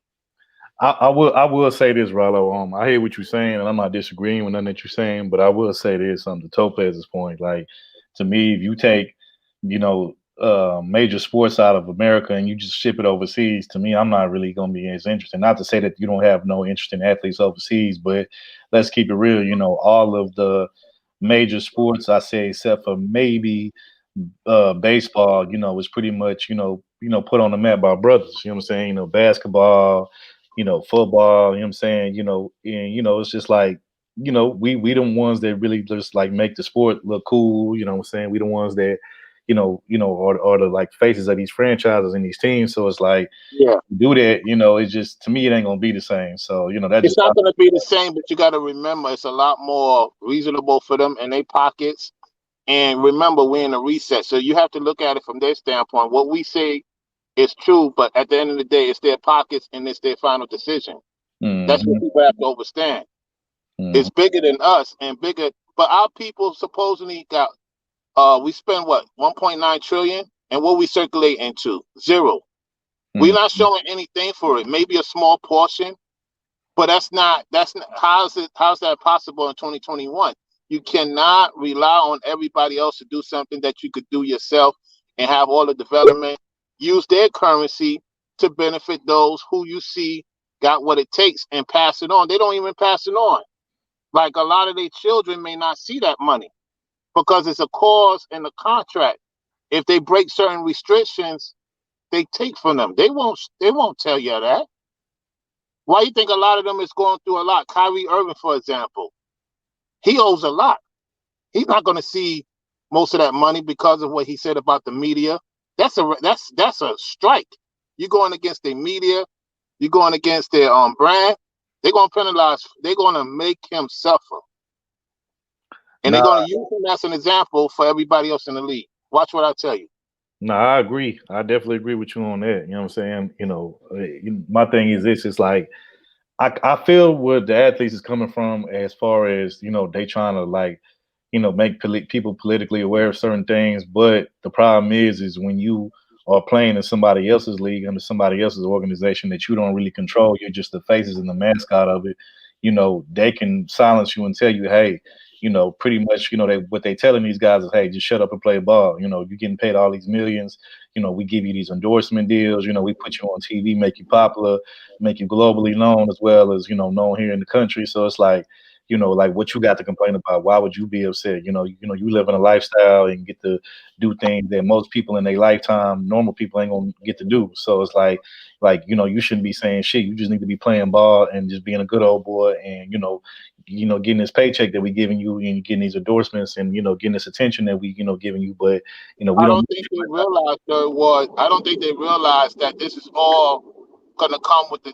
See, they wasn't informed. They was informed with the money, but it's always a back end to the situation because you have to remember that. Let's say where you at, you in the medical field. They decide to put you on to higher management. They're only gonna tell you maybe 2 to 3 things what you need to do, but there's over 500 pages that. Oh snap! I think he went out. Rollo, you went out, bro. You might have to come back. But what's going on, love? That's how it goes, man. You got Rollo, you got to start over, bro. You went out for a little bit, so start over with you. Hold on. But real quick, Rollo, I wanted you to just speak on a little bit. I didn't want to go on about it because you kind of missed out on the sports talk right now. So we moving on to another topic, brother. Okay. I saw you in the chat. I saw you in the chat earlier. Want to speak on, so that's why I allowed you to come up and just talk about it a little bit. But we kind of moved on that's now. About it. Yeah. That's it. Okay. I appreciate it, brother. Appreciate you, Rollo. You can stay up if you want to, man. If you want to stay up, you can, bro. You're more than welcome. But I wanted to introduce, our sister Love Wisdom. I call her the fire spitter because every time she come up here, she always be dropping some fire and dropping some wisdom. So shout out to you, Love Wisdom, and what you got for us on this topic, of the productive, man, and the quote unquote, the trick versus, the non-trick. What you got on that topic for us? Well, before I start, how y'all doing this evening? Hey, Love Wisdom. Doing good. And third, watch yourself there about my team. Okay, I told you she was gonna come up here and get you. I know we got the bumblebee uniform thing. I don't like it either, but watch yourself there. All right. Okay. Okay. Yeah. Y'all say this. You and Reg, man. I know y'all hurting after that loss to the Browns, but my love goes out to y'all for that. It's Maybe all next good. year. Maybe But next year. maybe next year, you know what I mean? When it comes to, the whole Al Roker, Jeremy Meek type of thing, I think most women, when they're young, Jeremy Meeks is more appealing. As you get older and more mature, Al Roker gets a little more appealing. It's about swag versus security. Like, I'm looking at Al and I'm like, look, Al Roker all day. Al got a good education. Al is in a career that's making him millions. He got the respect of a whole bunch of people. And so what, he may not be as great in the bedroom, he can be taught, you know what I mean? Whereas Jeremy, he's a headache in the bill. He's a headache because you thinking, a man that look like that, like, oh, dad, what woman in his face? Who I gotta fight? And he a bill because a man that look like that, you're funding his self-esteem. So it's kind of like, as a woman, it's what you like. Like, if that's your thing, that's your thing. Me personally, I prefer the security. I'll take security any day. I take the security and the career and the prestige any day over somebody that looked good on my arm. Because even with Jeremy, he practiced hypergamy. He did it in the looks department. Like, his woman held it down while he was in jail, with the kids. He came home. He got that modeling contract. He saw what he can really get out here. And now his girlfriend is like a billionaire heiress. So he not only did he practice hypergamy in looks, but he did it with money. Hey, I was gonna say this. I meant to say this earlier. The brothers, they got beautiful women, but I said, to me, Al Roker's wife looked way better than the other lady in her younger days when Deborah was younger, in my opinion. So if you ask me, Al Roker winning in that situation. But like you said, but for me, like, I think men don't really care about what a woman makes. Like a Jeremy type, he wants a woman that does probably make a lot of money so he could get the bag himself. But that's my question to you guys. What's the man's role? Because I thought a man was a provider, a leader, and a protector. He is. So, the thing is, the type of woman, like, okay, so you got to understand that the type of woman that will pick a dude just because of his looks is already being masculine right there. And I'm not saying that we finna have some, like Quasimodo looking dude, right? No. What I'm saying is, if that's the reason why you picked him, is that he got looks and you are okay with him not having nothing else. Because, he's supposed to have both, to be honest with you. But if you're okay with just picking him for the looks, that means you already should know, a reasonable woman who does that should know that you're going to be the one doing all of the providing.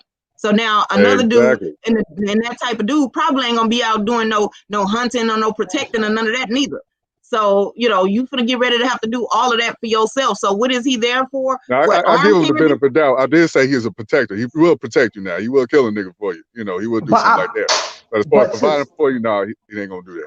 But to and he already he already being a girl. He's like, I'm not saying that there's anything wrong with being a male model. Okay, that's fine. But his attitude towards his partner, he's picking a woman that has all of the power and the resources, and he has to please her to stay in that circle.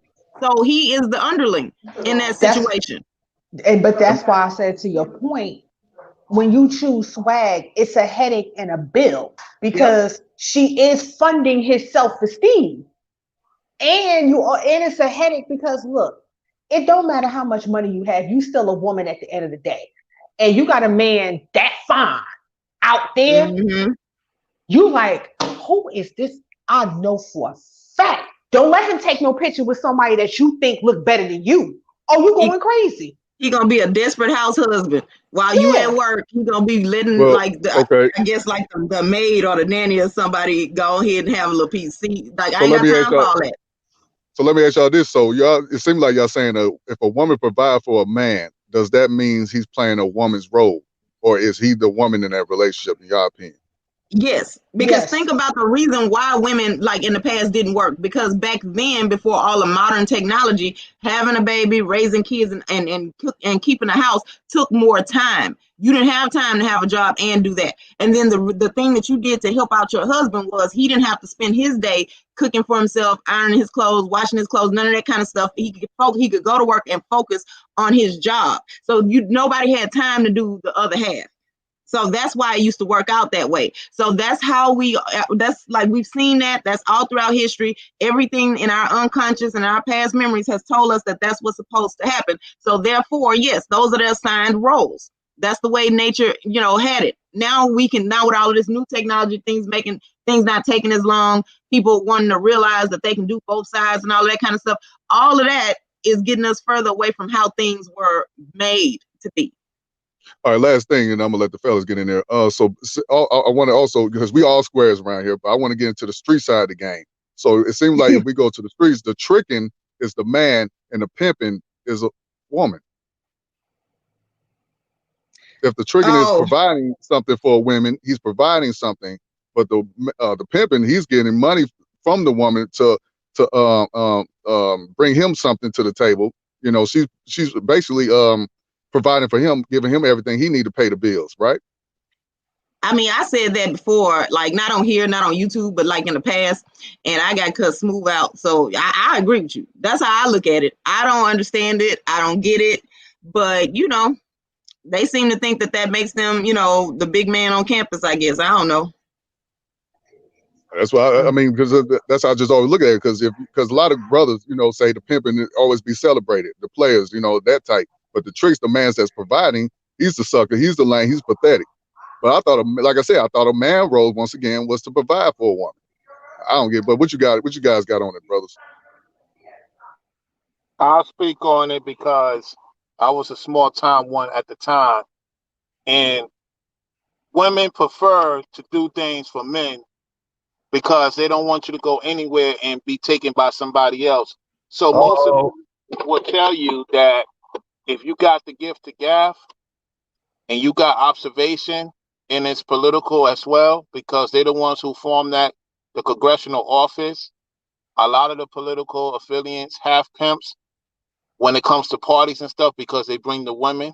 We know how to bring certain varieties because most guys, the squares, they don't know how to be elevated and looking for validation. We don't look for validation. We know how to get it, and they provide services while I was telling them what to do. They just do it because they want to do it. But the thing about it is they like to control.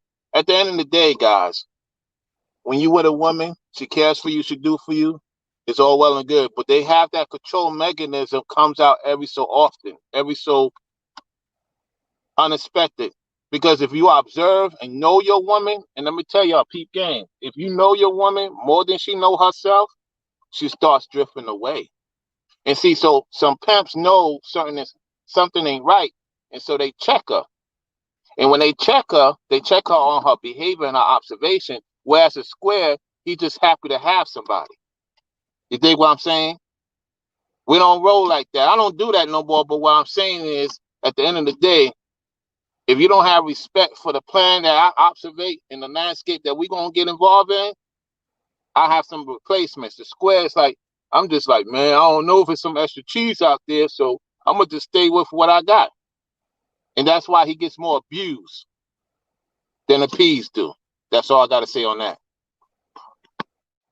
Let me say this. I'll say this, bro. At the end of the day, here's my take on it. Like, when it comes to, like, I don't think it's nothing necessarily wrong per se, or, nothing that makes a man a trick if he provides for his woman. I don't think it's nothing. And keyword I just said, his woman, like, period. You know what I'm saying? Now, if you just out there, giving to all these random women and, paying all their bills like that song you play, Brandon, pay, I might screw your woman, pay her bills to me. I'ma fuck your hoe and pay her bills. Yeah. To me, that, like, if you're not my woman and you're not under my, my guidance, then, I ain't paying shit for you. Less like, you maybe like you somebody in one of my female family members or something like that. And even still, that goes only so far because it's like, where your man is. But bottom line is, like I said, if you're not my woman and you're not under my, leadership, then it's like, I'm not just going to be paying your bills or just doing this and X, Y, Z for you just because you're a woman. You think you deserve some money from me or some kind of materialistic thing out of me. You know what I'm saying? Period. So, and like I said, if a woman is with me, like she knows that, she gonna be well taken care of. You know what I'm saying? She knows that she ain't gonna have to worry about no money. She ain't gonna have to worry about no bills, none of that. You know what I'm saying? So, to me, like I said, it's like at the end of the day, if it's my woman, yeah, she gonna be well taken care of. She gonna make sure that, she gonna be straight. But also there's things that come with that. If I'm gonna be taking care of you, whether it's financially or whether, me protecting you, kind of like guiding you and all that kind of stuff, leading us to where we need to be, then, there's certain, guidelines that come with that. It ain't finna be I'm not finna be doing the whole tug of war with you when it comes to like who gets to have the final say so or who gets to lead the relationship. I'm not finna be doing that with you.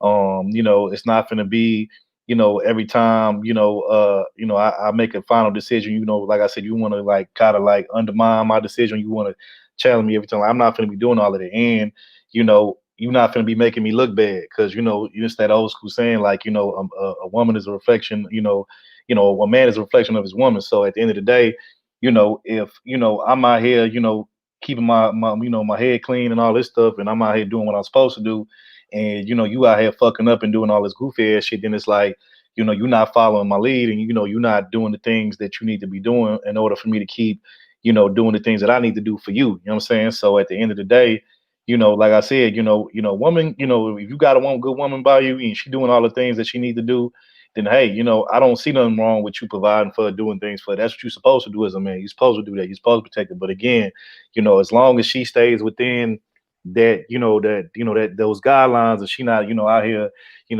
fucking up and making y'all look bad, as a couple, and just you bad as a man, like, then I ain't got no issue with that. But like I said, to me, the thing about it is that the problem that I have with the whole tricking thing is that the problem with these guys is that if you trying to like get a woman to like really like, I guess comply with you and just to be, like, messing with you in the right kind of way, but you leading with your money, 9 times out of 10, you're gonna always lose that way. And the reason why is because she's not gonna look at you as a person. She's gonna look at you more like as a lick. You know what I'm saying? I think me and Love Wisdom talked about this before on another person's panel.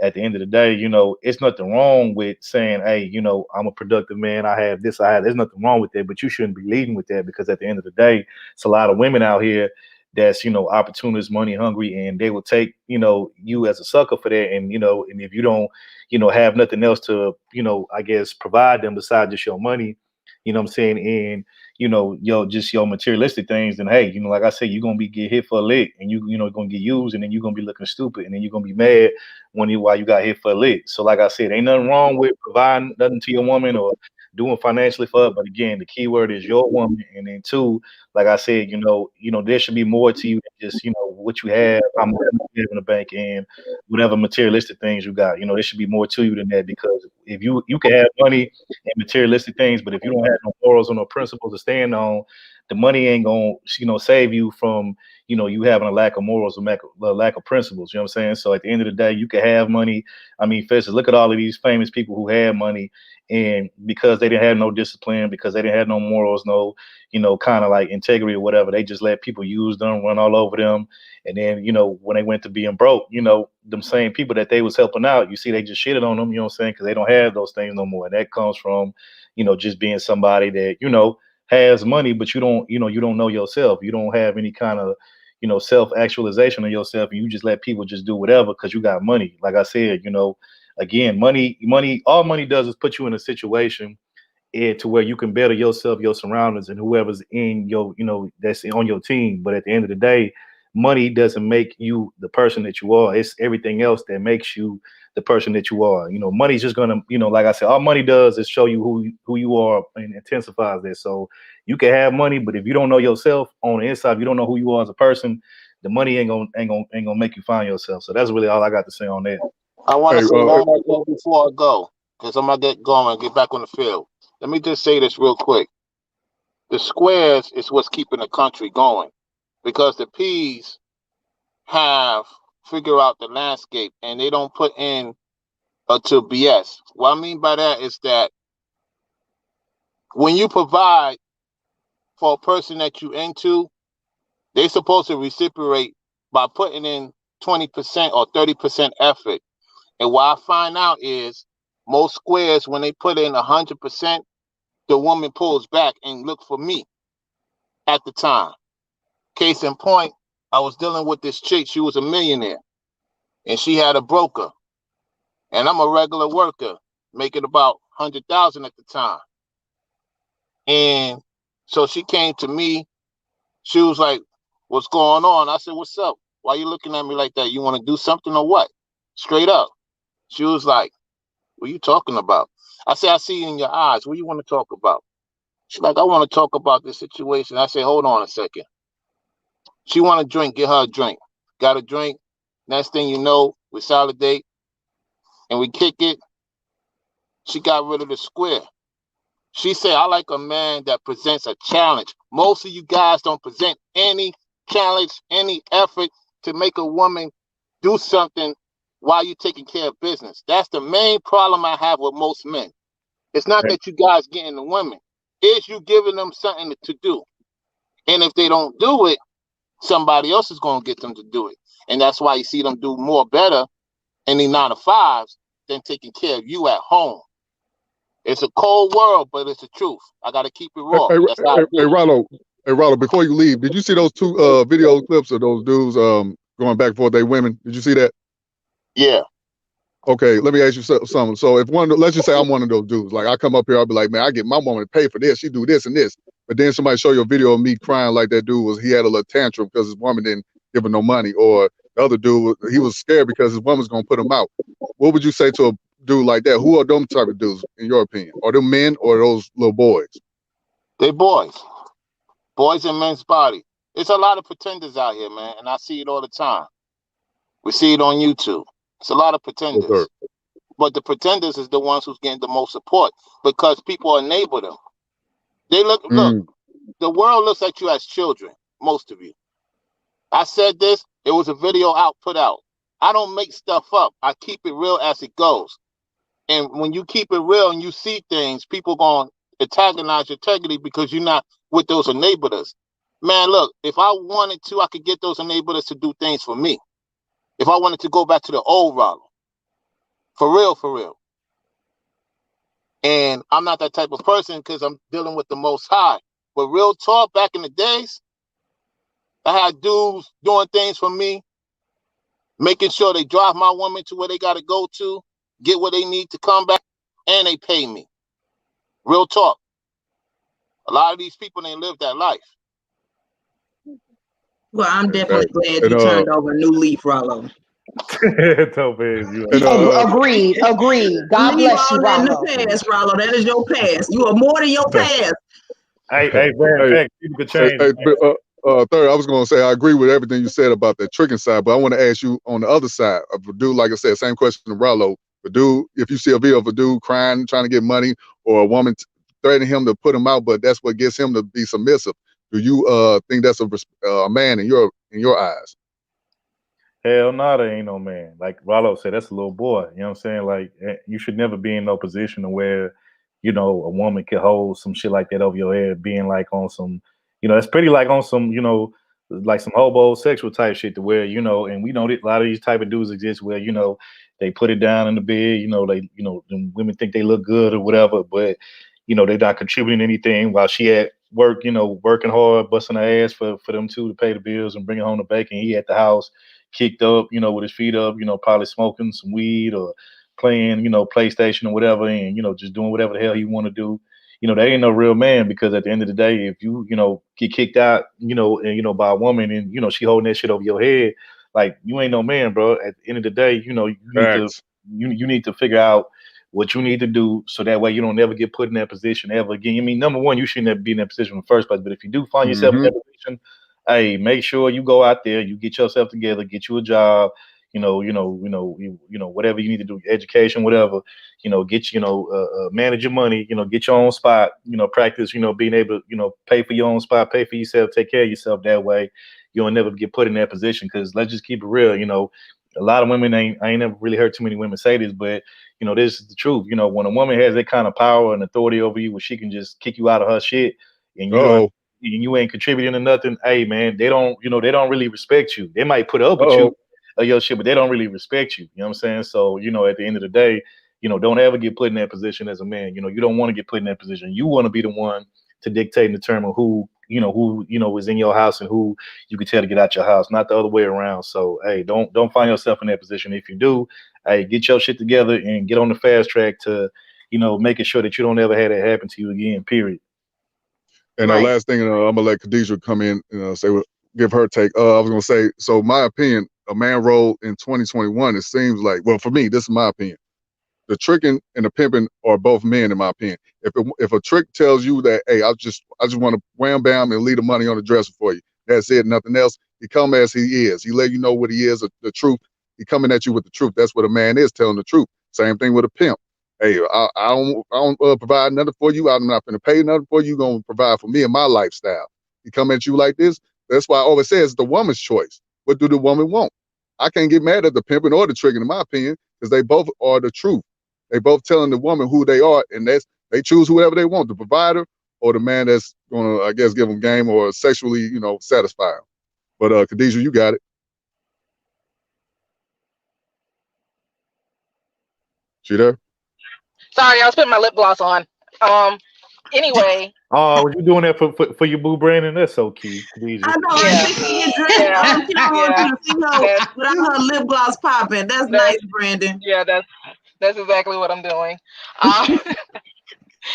But I was just going to say that I'm kind of with Third on this. I don't really like the fact that, you know, men who provide for the women in their life and their families, like, I don't like the fact that they're called tricks. Like, I don't think there's anything tricking about that. And I also have an issue with the fact that our A in the picture didn't look like the A in the video, Brandon. Right.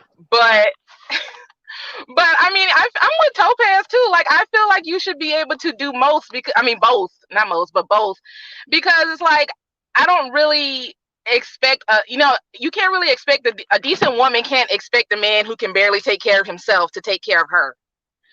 So why you can't look good and have, I mean, like, and nobody's saying you have to be rich, but I would prefer somebody who is self-sufficient at least. Like, I'm not saying you got to be Bill Gates out here, but it's just like, if every time I turn around you got your hand out for money, that's an issue to me, because it's like, especially if you're working, because I personally wouldn't talk to anybody who doesn't have a job, because my thing is like, you have a lot of other things to worry about, and having a girlfriend or a significant other in your life is not it at that moment. Right. But it's just like, you know, if you're working and you never have any money, like, that leads me to question, like, what are you doing with your money? And to me, it shows that you're irresponsible with money, because you're working like one or two or however many jobs and you never have any money. Like, that's the issue for me. And then it's like, for me personally, with me being in school, I can't afford somebody asking me for money all the time. Like, I mean, I don't mind helping out if I can, but it's like, I don't need another bill, and I don't need the extra stress added on to the stress that I already have. So I think I would take stability over, what was the other option? Him being good in the bedroom? Mm-hmm. Sexual attraction. I mean, you can teach somebody how to dick you down good. I mean, it ain't that deep. I mean, so why you just can't say you just choose A? Because our A didn't look like that, Brandon. So I thought you put A. Well, I do choose A. Well, I said I would be single, but if I had to choose, I would choose A. Oh, okay, okay. That's all I asked. That's all I was asking. My bad. Go ahead, T. No, I'm just curious. Like, see, and like Khadijah was saying, right? I don't know. I was always taught that your business is supposed to be taken care of before you start playing around. Like, you know, that's what we have to teach children. So these grown people who look at adulthood like, now I can do whatever I want, and they end up making that to mean that, oh, I get to play and mess off my money, and then I'll just beg somebody when I need something, and how they gonna tell me no because I actually need it. I get to spend my money on what I want. And that's the same thing in terms of, you shouldn't even be worried about sleeping with nobody if you don't got a job and a place to stay. I don't even understand that. Like, I didn't understand that in high school. You land in somebody else's house, you land in your parents' house, and then you are taking these chances to possibly bring another mouth in the house to feed that you can't even help out with. And then even if you do help out with feeding this child, now you ain't got no education. So now when you do get on your feet, you and your child gonna be struggling forever. Some things, like, it's an order that these things are supposed to happen in for a reason. So in terms of men, you are supposed to have your own place, your own car, your own career, job, or at least a vision on what you want to do to contribute to society before you start thinking about, whether you can have a woman and what you could get out of a woman. And so any man that does that out of order like that is already, to me, childish and finna get on my nerves, because they're not gonna understand why I do the things that I do and the choices that I make. And I'm definitely not gonna sign up to help, co-sign, participate, or support anything that they got going on if them the kind of decisions that they make. Right, and that's my thought process on it, because it's like, I don't have no damn kids, and I don't want a grown one either. So, you coming over. Say that again one more time. What? I don't have kids, and I don't want a grown one. Facts. But my thing is like, and then my thing too is like, okay, if I can work my ass off and, get myself together, like, it's not my fault if you chose to squander your life away and not do anything with it. Okay, don't come to me broken. I can't fix you. So, but I mean, that's just my whole issue with it. And the thing is, it's like, you have to be very, very careful, because people will take advantage of you if you let them. I've had not issues, but situations where, like, I've told, men that I've been on dates with that I want to be a doctor or whatever. And they think that they're about to use this as an opportunity to latch on to me and stuff like that. And, when people see that you have a lot going for yourself, it's like, they know how to make stuff up and they know how to make themselves look good on paper. But then when it's time for some actual follow through, like, you don't see anything. It's just like, well, what happened to this that you were about to do? Or, well, you said you were going to do that, and it's like, it's not happening.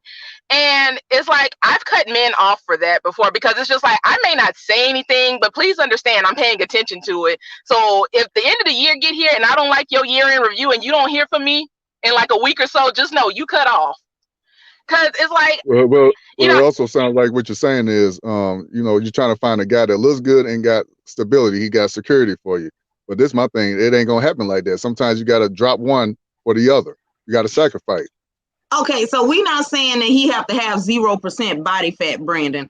What we're saying is he just got to be able to take care of himself and look nice and be clean, right?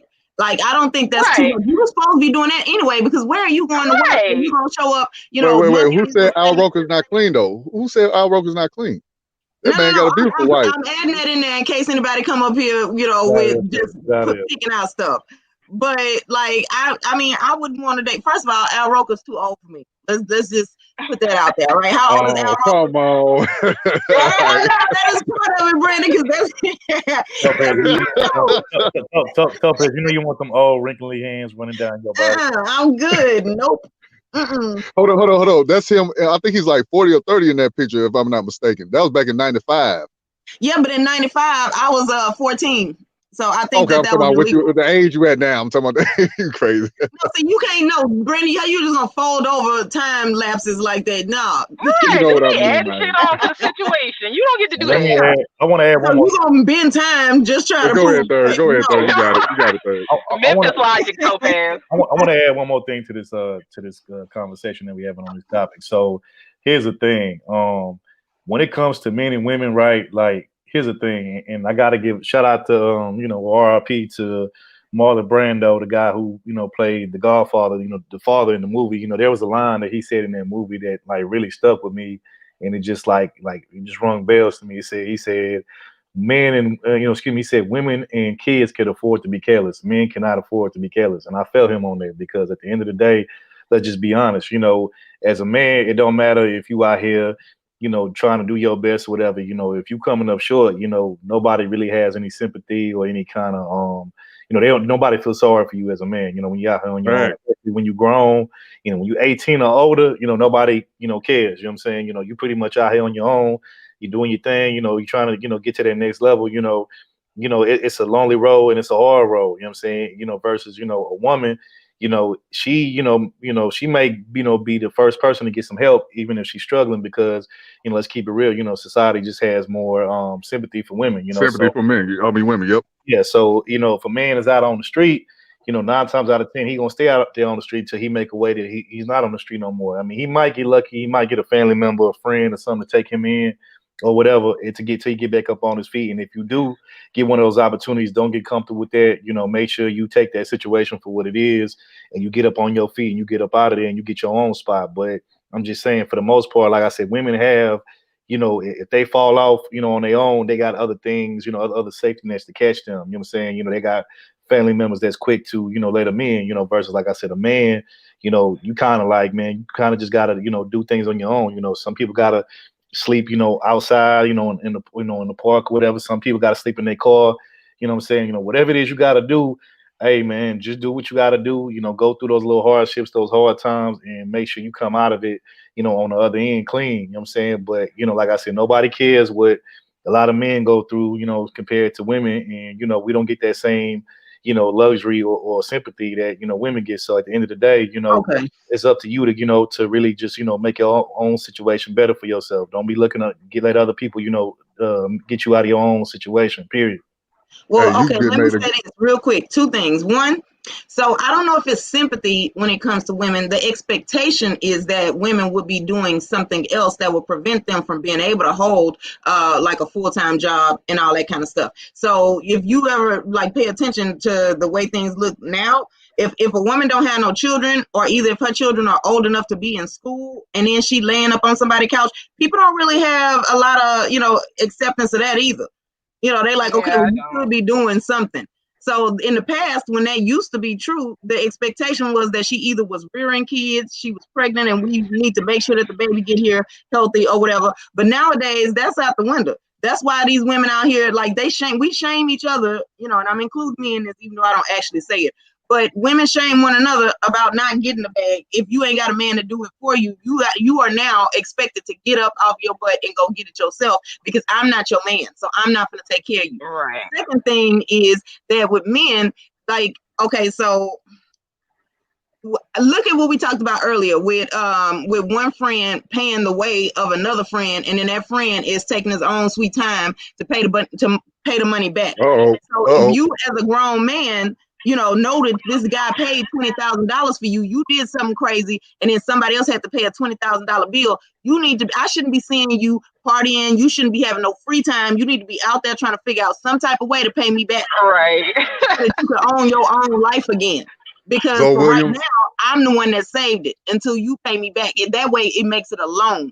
Otherwise, I just now took care of you. And how many men like having to pay their friends pay? If you had that one broke friend of yours that always want to come out to the club with y'all, and he don't have no money for no drinks to get in, no nothing, he even borrowing one of your shirts. How many times y'all gonna keep inviting him? Y'all gonna cut him off? I've seen it happen. They're gonna be like, you a grown man and you ain't my woman. So therefore, I don't want to pay for you all the time, nigga. You need a job. So I don't when people be like, men don't check other men. Yeah, they do. They just check them about certain things.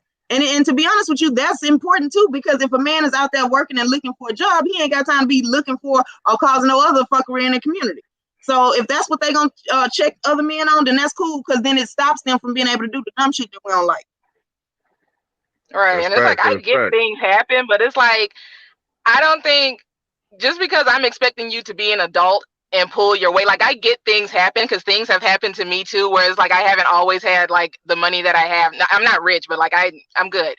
But it's just like, just because I'm expecting you to be an adult and pull your own weight, like, don't be sitting there trying to take that out on me, because it's like the way I'm sitting out here working 2 and 3 jobs and going to school, it's like you can do the same thing. Like, for instance, this guy I was talking to, he when we first started talking, he said that he wanted to go back to school or whatever. So around the time it was time for him to go back to school, I was like, are you still, going to re-enroll in school? And he was like, no. And I was like, okay, well, why the fuck not? And he was like, because I don't feel like I should have to work and go to school at the same time. And honestly, I was offended, because I'm like, you're talking to somebody who works and goes to school at the same fucking time. Like, what the fuck do you mean? And you may not feel like you should have to, but that's the way life dealt your cards. So you got 2 choices. And the thing is, it's like, you're living by yourself, I'm living by myself, and then it's like, you're not the first person to have to work and go to school, and you're not going to be the last. What the fuck makes you so goddamn special? And then he looked at me like he expected me to pay for it. I was like, bitch, if it come between my tuition getting paid and your tuition getting paid, Your ass ain't going to school, and that's just the way it's going to motherfucking be, okay? Because it's like, it's called self-preservation. Yeah, because if and you it's like, can't if figure you're out like, a way to do both, maybe you shouldn't be in school. Maybe you ain't gonna catch on right. to the lessons anyway. That's just not a good And investment. then I got really, really irritated because it's like, you know, I'm sitting here thinking of like how I can progress myself forward, because at one point I was working at a trucking company, but because I want to go into the healthcare field, I was like, okay, I need to go work at a hospital to do something like that. Right. And because I was, you know, having these conversations with him, he would just come out with any and everything that he thought sounded good and stuff like that. And I'm just like, yeah, okay, nigga, what the fuck ever. Yeah, now that's annoying because now you just in the way. You need to sit down somewhere and come up with a real plan, because you just throwing this out is just taking up seconds of my life that I can't get back. And it's annoying the fuck out of me, because I know you have no intentions of following through with any of this. You're just saying it because it sounds good. Right. Now, we haven't heard from Love Wisdom in a while, so I want to get her in there real quick. Go, Love Wisdom, you got anything to add to this topic? Hey, real quick, Love. Hold on, real quick. Let me just do a quick shout out to the people with the Cash App. You got it. Okay. I want to give a shout out to Taylor Scott. We appreciate you for the Cash App, Taylor, and the support. Shout out to my tourist brother, New NEU. We appreciate you, bro, for the Cash App, and shout out to Fahim Devon for that Cash App. Appreciate y'all. And Taylor, thanks for donating to the $40 Nation Fund. Appreciate it. No, we not. right. And we not going to Taco Bell either, Brandon. So you can go ahead. All right. Love Wisdom, what you got on this, sis? You got to Love Wisdom.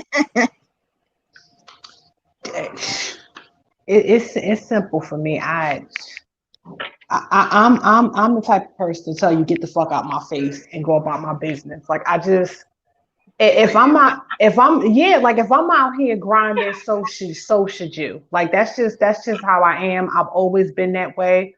I have cut men off.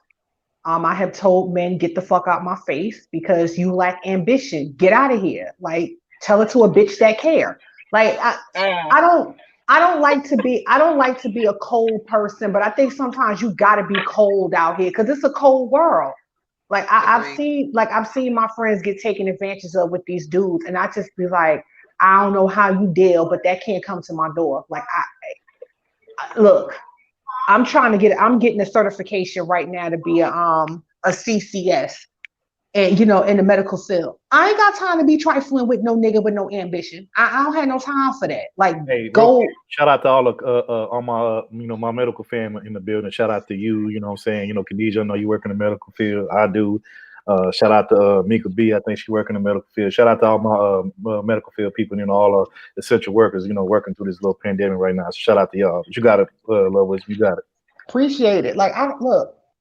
Life is too short. I don't have, like, we just don't have that type of time to be carrying dead weight. Like, third, I've said it. Like, niggas always got a story, but they don't have no plan of execution. Like, they just don't. So it's like, at the end of the day, you got to vet people. You got to listen to what people say, because they will tell on themselves. So if you don't have a plan for your life, what makes you think that you're going to be able to provide for me or any other woman, and you can't even provide for yourself? Like, you got a lot of homosexual tricks out here who'll give you not even $1, but give you a dream, and next thing you know, you got women going into their 401k, going through payday loans, maxing out their credit cards for this man's dream. But it's no plan of execution. But the thing is, Khadijah, you got women out here who do that. I know. You know what I mean? And I've seen it. They'll do it. And the sad part about it is there's no return on the investment. And you're not getting your money back. You're not even getting your time. You're not even getting your time back. And you can't make that stuff up once it's gone. So that's why you have to invest in yourself. If you happen to meet somebody along the way that is investing in themselves, then y'all can work together. But if you got somebody that's just standing on the corner with their thumb out trying to hitchhike on somebody else's plan, no, that's not gonna work. Like, it's not going to work. And it's like, we got a global pandemic, people are unemployed, so these homosexual tricks, men and women, are in overdrive with the pimp hand. They in overdrive with the pimp hand. Everybody talking about, yeah, we got to get this bag. We got to get this bag. Nigga, you don't even have a bank account. How you gonna talk about getting the bag if you ain't got no bank account? Like, Got that prepaid Walmart card. Got that prepaid, green dot card, and you sit this hustle, well, I'm trying to get this bag. You got women out here. Yeah, girl, I'm trying to get this bag. How you trying to get this bag, sis, and you sleeping on a mattress, not even a bed head? Like, what you talking about? See, that's just bad decision making. You got to know, like, if you meet a man and he's selling you a dream, you got to be able to decide whether or not that dream can possibly come into fruition or not. Is that a good investment of your time, your effort, money, whatever it is you put into it? Are you going to get a return on investment? Because there are some men out there that could make what they're saying happen. Now, the problem is, what is the dream that he's telling you? Is this some pipe dream where he think he going to, like, relive 50 Cent life and become a rapper in his 40s? Like, what is it that he's telling you is the dream? Right. Like, it's got to have some realistic. It has to be realistic. Exactly. It has to be realistic, and he has to be able to show you that he has the ability to make it happen, that he has the drive and the motivation. What has he invested in that? Do you see this dude staying up, studying, trying to figure out how this works? Or do you see him, playing around, just running his mouth, telling anybody who asks him like he got a rote response? Because that's another thing. Some of these men out here got a practice response to what they're going to say if you ask him, where does he see his life in 5 years? That don't mean he's going to do it. He probably don't even know what the words he's saying mean. Somebody told him to say that. Real quick, because we are running out of time, but I'm going to say this, then we're going to close out and go to the next topic. I'm just going to say this. I appreciate all the ladies coming through, giving their honesty, no shaming over here, no judgment, nothing. You chose B, that's on you. You choose A, that's on you. That's your life. But my point was bringing this up was for brothers to know that, listen, if you want to pay to play, hey, that's on you. Do what you want to do. Ain't nobody going to shame you. And for the brothers that say, hey, I got game, I get it for free, nobody should be shaming you neither. Brothers need to understand it's all the woman's choice. It's what she wants. She might want to do that could lay down a pipe, and that's all she wants. And some brothers get mad at that. They be like, why you choose that dude? He ain't going to provide for you. That's her choice, man. And there's some women that want a man that can provide for them. And there's some broke dudes that be like, you a gold digger, try to shame her. But no, she want a man that can provide for her. So it's all women are different. They ain't all the same. It's my point. And I want brothers to know that. So we got to stop all this fight. But anyways, we're going to close this out and go to the next. Go ahead, Third. Real quick, I back up everything you said, bro. All I'm saying is, like you said, there's nothing wrong with a woman wanting a successful man. Just make sure that if you get you with a woman that wants successful, she doesn't just solely want you for your success. She actually wants you because she thinks you a stand-up man as well. Because like I said, money and materialistic things is cool, but it's not the be all end all for everything. You know what I'm saying? You still got to have a backbone. You still got to be standing on something. What about if she only wants you for sex? Is that a good thing too? I mean, if you're gonna be cool with the results, if you're cool with the results, and if that's all you looking for, both situations, you think? Yeah, that's both situations. So if he's gonna just put it out there that that's all he brings, then he need to be okay with doing them little stupid videos where he got to tell everybody this the love of my life, even though she don't look like anybody could love her but her parents. You want to and make it through that video. Because that's the life you chose. And then she might be okay with the fact that dude can't help you out with nothing. When you stressing and pulling your hair out, he don't got no answers. Because his answer was to lay up under a chick. That's his answer for everything. If you can't figure it out, he gonna find another one. To the women out there, if you gonna participate and engage in sugar mama type of behavior, then hey man, sugar mama and wear that shit, on your sleeve. You know what I'm saying? But if you're not gonna, be proud of doing it, you shouldn't be doing it in the first place. Period. Right. And don't be worried about what somebody gonna say, because if you like it, and you should be able to defend it, you should be able to explain what it does for you. Like, I mean, and nobody should be able to change your mind if that's your choice. So it shouldn't have to, it's not about just because somebody got an opinion about what you're doing, don't mean that they hating on you. It don't mean that they're trying to convince you to do something else. Because if that was the case, then you shouldn't have picked that option. The term I guess we would use for this is, I hear a lot of women say, hey man, live in your motherfucking truth, whatever that may be. Live in your motherfucking truth, man. That's all I'm saying. Right. One last thing, I'm sorry. Go ahead. Now, ladies, if y'all want to be a side chick, because some of y'all out here, y'all want to be a side chick, understand you are what's called a noob cybot. Ain't nobody supposed to know about you. Okay? And in the words of Miss J, you're gonna be dealing with timeshare dick. So if that's what you about to deal with, you got to take everything that go along with it. We ain't trying to hear you with your victim impact statements. We ain't finna do that with y'all in 2021. If you're gonna be a noob cybot, be the best noob cybot you can be. Preach. He only supposed to take you to take out. He ain't supposed to be taking you, flying you all over the place because you a new cybot. That's all I'm saying. Basically, read the whole job description. Yes, ma'am. Don't be coming in here thinking, well, I thought all I had to do A through G. No. Did you see the No Cheesecake Factory dates, no Benihana's, no Ruth Chris, you know what I'm saying? None of that. No fuck with a child. Hey, your ass we can get takeout from the local Chinese spot around the way, get some wings or something, and then we can go back to the room. Nothing wrong with that. Nothing wrong with that, ladies. Nothing wrong with straight Taco Jane Bell Garden. on Fridays. Nothing wrong with that, ladies. I don't know what they talking about. Anyways, we're gonna move on, man, to the next topic. You will not ladies, tell that on this channel. You need your own channel for that. Okay, so we're gonna go to mental health talk. It's still a relationship edition. We all doing relationship topics. So go ahead, Lady T. All right, so I got a video to show y'all. I know this week all different social media platforms have been just lit up talking about one person's specific her dating history, right? And so everybody's had opinions about it. And so I just want to start this off by saying that this following part of the conversation is an opinion of a public figure. She does not care about what we got to say down here, nor should she. And I understand that. But this is how we're going to interpret it. Now, she can listen in if she wants to, but this is our opinions based on what we know. Okay? So going forward, we ain't going to deal with why y'all judging her. Look, all right? We're not doing that over here.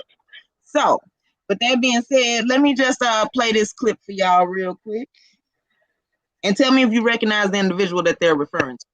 It looks like 22-year-old Lori Harvey has adopted her stepdad's think like a man approach by playing many eligible bachelors. Lori, after calling off her engagement, was rumored to be seeing rapper Future for a while, but those rumors ended when Future clapped back at her after seeing pictures of her hanging out with Trey Songz. However, Lori recently deleted pictures of her and Trey off Instagram, and soon after was seen hanging out with Diddy's son, Justin Combs. She's also been recently linked to British race car driver Lewis Hamilton. Nice. And get this, rumor has it, Meek Mill tried to holler at her, but she wasn't interested. People on Twitter have found it extremely refreshing that Lori is basically doing what so many men do. Like user I am Mark Landry, who He's told for everybody. Lori Harvey, the first black woman to successfully pull a U on you. Hashtag Black History Month. That's hilarious. A man tweeted ladies, that. Do you respect Lori's dating hustle? First of all, she ain't the first black woman to do that, all right? I just want to make that clear. But go ahead. I've always thought that if you are not married, ladies especially, you should absolutely be out there openly dating to get to know yourself and what you like. I'm all about that. And I want to be clear, no matter what you call it, here we call it multi-dating, which means openly dating to get to know people. It also means if you're on an app, you're multi-dating. However that means, multi-dating does not mean you're multi-doing it. Yeah, you know what I'm saying? Sleeping with you are not to assume that somebody else is out there. And if you are, that's your prerogative. But it's not cool to just assume that a woman is doing that. Well, I actually coined the phrase, I have to be, because I looked it up. I wrote a book called Love 'Em or Leave 'Em, but don't get stuck with the tab. Yeah. And in it, I was talking about how, you know, we get caught up with all these rules and, you know, actually think like a man. In that, it was like this 90-day rule. And I thought, who wants to just spend time on one person for 90 days? And I'm like, that's really not realistic. All right, that's enough. So they basically are just talking about their opinions on her life. Right now, that video was done a year ago. So since then, right now she's added the current person, what's the name? Michael B. Jordan, right? So at this point, there's yet another guy on there. Now it's interesting. I didn't know Lonnie Love wrote a book. I had no idea. Now she's writing a book on what, dating? Is that? I didn't know. I'm gonna look it up and we're gonna talk about it. Was it a cooking book? No. Or was it how to get you a Brad? How you get you a bottom shelf bread? Yeah, I mean, you know, like they don't take a whole book for that. This is my issue with this, right? So I got a couple of questions, right? Things that I don't think we talked about in Black YouTube yet. So my question is now with her doing all of that, right? I let them go. I chose that video because they went ahead and put out there all of the disclaimers. We're not saying that she's sleeping with all of these guys, but right. are we being unrealistic if we say she's not sleeping with all these guys? Because her age range, the group of kids that are growing up right now, feel like a relationship and don't actually count unless you sleeping with them. So a man isn't going to claim you unless he's getting a box already, and then a woman does not take you serious unless she has had to give you the box already. So like, how if she's saying she's in relationships with these guys, what is the thing that solidified them as a relationship if she's not doing them? So are we being unrealistic? Are we jumping to conclusions by saying that she's sleeping with all of these guys? I think so. I think we are. I mean, because at the end of the day, we don't know what's really going on. And True. You know, you can be a serial dater, where you can date multiple people. That doesn't make you a hoe. You know, you just like you're seeing what this type of person is. Okay, can we go to the next level? Or it's just like, okay, appreciate the time, but it's not going to work. I think she's young, she's beautiful, she's rich, and she's doing what young people do. They go out and they date and they have fun. They do what they do. So I do think that people around this space, excluding this channel, was doing a lot of reaching, calling her a hoe. And I'm just like, come on, the girl is not a hoe. The girl is not a hoe. And let's just say, for argument's sake, let's say she is a hoe and she out here jumping from ding-a-lang to ding-a-lang. At least it's ding-a-ling with money, and it ain't no broke, dusty, homosexual ding-a-ling. That's all I'm saying. That's what, if she out there hoeing, at least she hoeing with men who got money. Okay? Well, I mean, and like you said, I like when people start their sentence off with "at least," because that is, in fact, the very least. Is if you go hoe and get paid for it. But now my question is, if she not a hoe, is she wearing a hoe's uniform? No, I don't even think she's wearing a hoe's uniform. I really don't. I really just think that she's young and she's out there just dating. I don't even think she has a whole. And I think too, what happens is that social media has made damn near breathing difficult. Like, you're judged so much. Right. Like back in the day, every Friday and Saturday night, between let's say 12 and 3 o'clock in the morning, everybody be out there at the club, just dating different people. Men be out there in their best suits, they best pickup line. Women be out there in their best suit trying to get shows out there, and nobody wasn't calling you a hoe. You was just out there living your best life. Take your ass out there today. Like when our parents used to say that, like, see, what they forgot though, right, is the world evolved. So there was something open after midnight outside of Legs, like IHOP, you know, Waffle House, all kinds of stuff was open. The arcade, all of that. Yeah. They got a lot of stuff you can go to at the minute. So right now, like that, so I'm gonna take that off the table. This is my concern, right? So we know that when you're famous, your reputation is what all we can see, and we keep asking questions until you give us the answers and show us what we need to see. She also knows, growing up with a gossipy community like the Black community, that when they see you talking to somebody, they assuming or either already picturing in their mind how they finna explain how they know that y'all fucking. So like, well, she knows this is already the thing. The other thing is they're not saying that they're just dating. They're saying they're in a full-blown relationship. So can we assume that they've already done something to solidify it as a relationship? It is not just dating. They're not just hanging out, having fun, and then they go home to their respective areas. And you're right, we don't know what's going on inside their house, but that's the thing. We never gonna know. So it leaves it up to our imagination. So that's why I gave that disclaimer earlier. She does not care what we talking about. She ain't finna come over here and explain herself to us, of all people. This is just us thinking about, when we look at it, what do we see? But is she, like, is Lori saying she's in a relationship, or other people saying she in a relationship? Right. Because she might be in a relationship by themselves for all they know. Right, because it's like I told you we was together. Don't be telling people that. Because I'm like, I never heard her say like she's been in a relationship, but like I've heard like that show with The Real. I've heard The Real Page 6.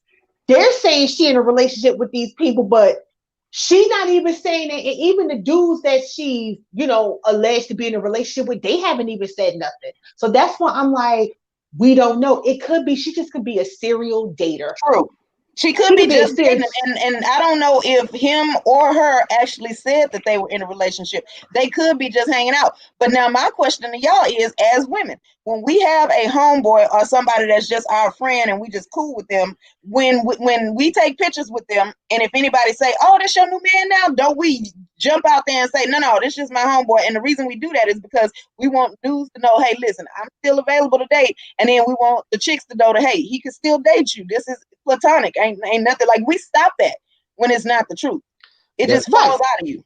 Homeboy, we just when you say that's my homeboy, AKA that really means friends with benefits. No, I'm just fucking with you. Let me get out of there. Get out of there, third. Get out of there. All the time. But yeah, nah, it just, we do. Like third is right. People can lie. They can be like, "Nah, we ain't doing nothing," and then they literally do be doing something. Right. You know, but like. But I think it depends. I think it depends on the individual. Like, it depends on the individual, because again, let's say she is serial hoeing out there. I would give her credit on this. If that's what she's doing, it even, I think she's a serial dater. She knows how to pick the people that will keep their mouth shut. Like, these people ain't saying nothing. Like, yeah, Future gonna clap back and say something retarded because he always do. But the other people, they ain't saying nothing. Like, they just going about their merry way. So she certainly knows how to pick men who know how to keep their mouth shut about this situation. And I could definitely give her credit for that, because, a lot of times when people out here dating, people want to tell everybody, yeah, I met this nice guy and he's so nice and we went out here and it's like, y'all not a couple, y'all just talking. Y'all just dating. Calm down. And the men don't seem to feel like they missing out on nothing by being attached to her either. They not out there like, no, it ain't like that, trying to still be on the market. So that, to me, makes it feel like they're in a relationship, is because neither one of them are concerned about still being known for being single. That's a fact, Mocha. She also don't have any children. That's true. Which makes it even better for her to, like, just come date around through. And have fun. Date around and have fun. That doesn't necessarily mean she's doing anything, and it's just like single people do single things. Single people date. Okay, I got a question for y'all real quick. Y'all okay with her Brandon? dating? Y'all okay with her dating the father and the son? P. Diddy and the son. Now that's gross. I will say, now that to me was that's now that's gross. Now it's gross now, man. Okay. Yeah, you need to in any family that you're dealing with, you need to pick a generation. First of all, I don't even know how you could be attracted to pick a generation that different age like that. Like, either you like them older or you like them your age. I don't know. But to be fair, everybody ain't gonna date the daddy and the son at the same time. Like, this is a different situation. I know somebody that did. So, like, a dude that I was dating cheated on me for this chick, and then she ended up dating his dad when she got mad at him. So, yeah. It's somebody on YouTube that brag about having a threesome with the mother and the daughter at the same damn time. I ain't gonna say his name. Oh, that's so nasty. Yeah. But you know what though? But you know what though? That, Brandon, I would say this. You're not wrong though, because you do have people out there, men and women, to get back at their boyfriend. They'll date the brother, they'll date the cousin. They will do that. Like, you really do got people out there who will do that. Now, me personally, I'm with Topaz. Pick a generation. Right. I don't know. I ain't finna date a millennial and then date a baby boomer. See, that's not gonna work. We can't play them type of games. Now, if them the type of stuff she dealing with, that's her. If she like it, I love it. But I gotta pick a generation. I can't be doing all that. Right. Let me say this, to add to this whole topic. Let me say this. Look, when you grown and you single, you out here doing your thing, whether you're a man or woman, look, do your thing. I'm not mad at you. I ain't hating on you. Do what you do. All I say is be careful who you messing with. Protect yourself or whatever. And my thing is this, if you're gonna be grown out here on the dating scene, single, and like Khadijah said, doing single people shit, hey, just own it and accept it. You know what I'm saying? Don't be trying to be out here acting like you little goody Miss Two Shoes, and you innocent out here when you out here doing your thing, and part of the thing. I don't think she's ever acted like that though. I'm not saying anything. I'm not saying I guess he's talking to us. Yeah, but I got a question when you finish there. Hold on, I'm just speaking in general. I'm not necessarily talking about her. I'm just saying because I don't like it when people be out here doing what they do and then they act like they know like you out here doing what you do. Like bottom line period. Like if you out here, single and you out here fucking, then then just be honest about it. You out here doing your thing. Ain't nothing wrong with that. I mean, when you single, you can do what you want to do. You know what I'm saying? As long as you ain't, doing nothing to hurt nobody or, risk nobody jeopardy or no health, then hey, do what you do. You know what I'm saying? I just don't like all the faking in the front. Like I hate when some of these people be out here be like, oh, well, I was with this person, we was casually dating, but I ain't never gave him shit. He ain't never even got to sniff it and all that. Like, stop the line, stop the front. Like, y'all know y'all be out here screwing around with men. Y'all know y'all done had one night stands. Y'all know y'all done met a nigga at the club that y'all was feeling attracted to, and y'all went to a hotel or you went back to the crib and y'all got it in, y'all got it on. Like, ain't nothing wrong with that. Get That's out of true. that. No, I'm just saying, bro. Like, people just gotta be honest and real with themselves. If that's what you're doing, if that's the type of time and energy that you on, then do what you do. Like I said, just be safe about it. Protect yourself or whatever. But like, don't be trying to act like you a damn saint out here on the dating market, knowing damn well, it ain't no damn saints in the club. It ain't no, angels, out here. The Holy Spirit, I was sanctified doing a little twerk. Right, I'm a good wholesome girl, Topaz. I don't know what they talking about. I'm just saying, like, people gotta stop acting like grown people do what they do, bro. They have one night stands, they get it in. Like this is what happens. Like we try to act like as if this never happens, or like people just out here, hopping in relationships to get the, to get to the access to the box. But it's like no, like people be getting it in. People got urges and people do what they do. But just be. Well, me being grown, I mean, I don't gotta give nobody no play by play. So for me, it don't be. I'm not saying a play by play. I know what you're talking about, Third. I'm talking about like people who ask though. Like, you don't be asking me what I'm doing or whatever, but it's some nosy people out there that I don't know that ain't got no collateral with me to be asking me all that kind of stuff. Just feel real comfortable walking up to me, proposing and suggesting stuff. And so my attitude don't be because they so-called caught me because I'm grown and I pay these bills. My attitude be because you nosy. Don't you have your own games to be playing right now? Like, bitch, go find you a dick to sit on and stop worrying about me.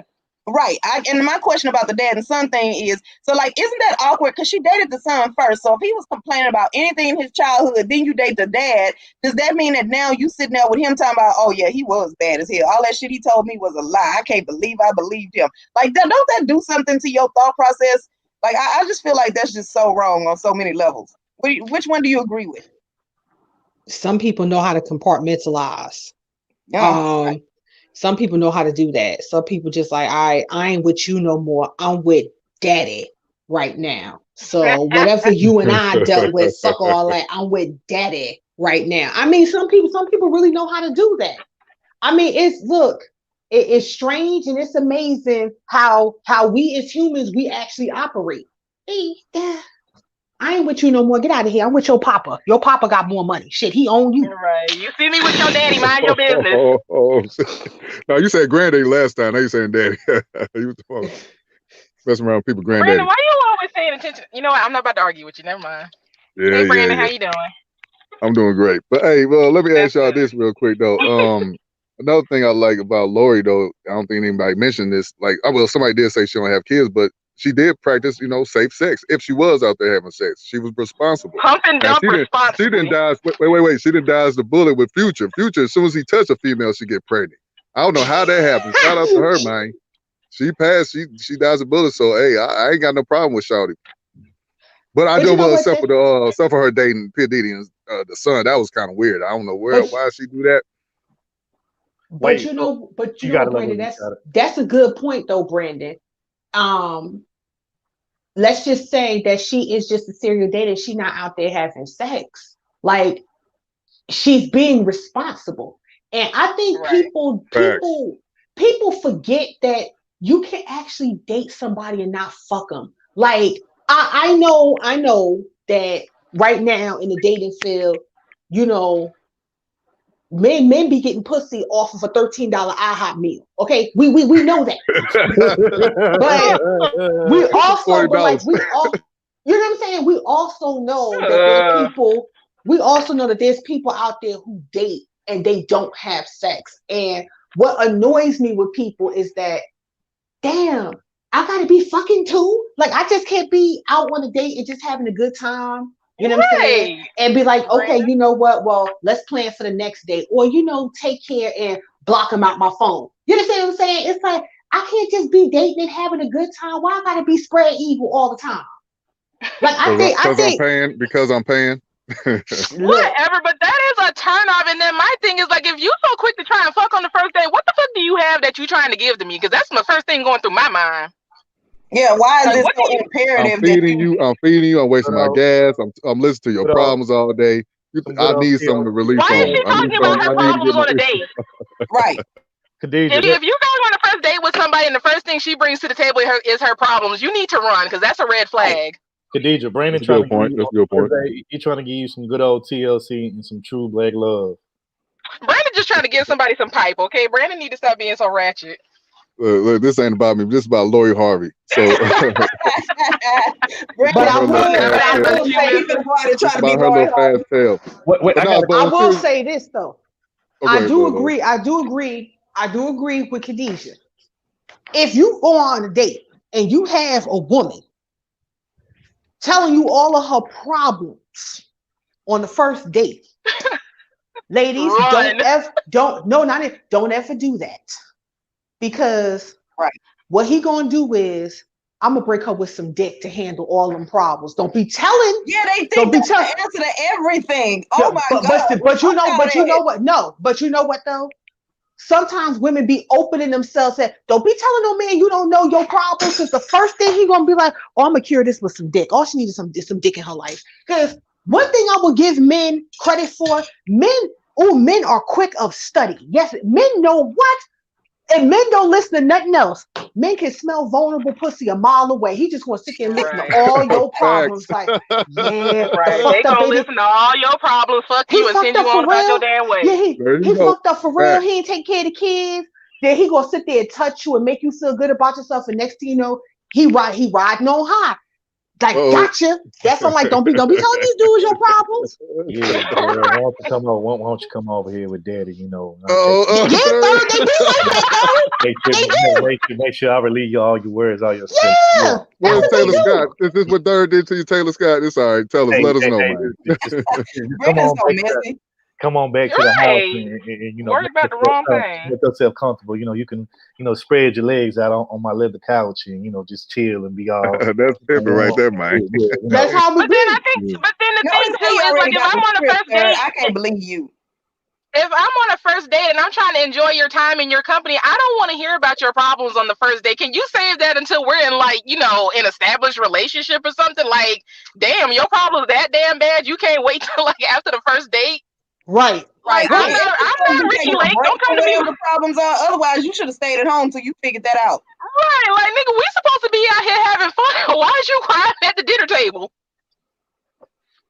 By the way, I think part of that could be now. Part of that could be for some women. Instead of just being honest with the dude and say you want to fuck, you ease him into the fucking by telling them all your problems. Instead of you saying, you know what, I don't want to go nowhere. Book this little extended stay hotel. Let's get in there for like an hour or two and let's go about our way. Now she ain't gonna do that because she don't want to be looked at as a hoe. So she gonna be like, let's go out to dinner. And she's like, I don't want to tell nobody my problems. Topaz, keep that comment up. I agree, Mika B. I agree with you. Like she said, maybe she's trying to sucker you. That's true. That's true as well. So it's like, I was just gonna be like, she looking for a sponsor, so she just gonna stand in the room, yell out her problems. Now who got something on it? Yeah. You see how they treat providers? That's how they treat providers as a lick. I'm just want to put that out there. No, that's how you don't want somebody to provide on the first date. Sit it out, Brandon. You damn sure don't. Providers. That's not the women that y'all should be looking for. Right. We the ones telling y'all that that's a red flag. If she comes to the first time she meets you, if she telling you this and she don't hardly know you, that means she's telling anybody that she walk up to because she's just trying to get the first person that's gonna be like, I help you, little mama. And then the moment you piss her off, your ass gonna be next. You about to be next. See what I'm saying? Everybody about to know all your business. See, we trying to help y'all. Everybody about to know all your business. Your dick gonna be little. You ain't gonna be worse shit. Tell him, Khadijah. Wait. So I got a question. Because what I just heard y'all say. So wait a minute. Are you women saying? Let me get this right. Are you women saying that you got some women out here that actually are going around looking for sympathy dick. Is that what y'all saying? Do I hear that correct? Yes. Who don't do this? Yes. Like women are human too. We like sex. And this is the thing: if a woman showing up to you and telling you all her problems, and y'all just met. See, my dad told me, don't tell no dude all my problems like that unless he's already invested. Because that's right. That's right. He's like, well, why you ain't tell me? I would have fixed it, but you think you grown? You know, like he ain't give me the rest of that sermon because I ain't need the rest of the sermon, right? But the point is, she don't got no man in her life that's telling her that they're gonna solve it, or either telling her not to do that because that's what it looks like. It looks like you a damsel in distress that can be, you know, rescued by the dragon penis. You know, like that. Right. Nobody taught her that. So basically, you have men out here that's looking for sympathy pussy from some of these women, and then you got women that look for sympathy dick from some of these men. Interesting. Yes, sir. Yeah, yes, and sir. another group of women that get sympathy penis. My thing is like, if you're grown, just say you want some dick. Who gonna stop you? Who gonna do what? You want the dick, just say it. Hey, that part, Khadijah, I agree with you. Like Khadijah, I agree with you on that. I agree, but what happens is I won't even call it sympathy dick or pussy. I'm gonna call it rebound. That's all that is rebound. Yeah. Because most of the time these people they on they Donnell Jones where I want to be type of, they got 1 foot in the relationship and 1 foot out. So it's kind of like, well, let me see here what I can do over here. That's what it's rebound. And you got many the dude that they're gonna stay with, it has pissed him off today, so they finna do this to try to get him in his feelings or to make him jealous so he'll pay attention to her. A whole lot of reasons. Right. And then there's another group of women who that men, for whatever reason, haven't been offering her any penis, so she felt like, okay, well, let me just turn up the volume. This megaphone on. Attention, niggas! I got a bunch of problems. Who trying to solve something, and it all can be fixed by penis.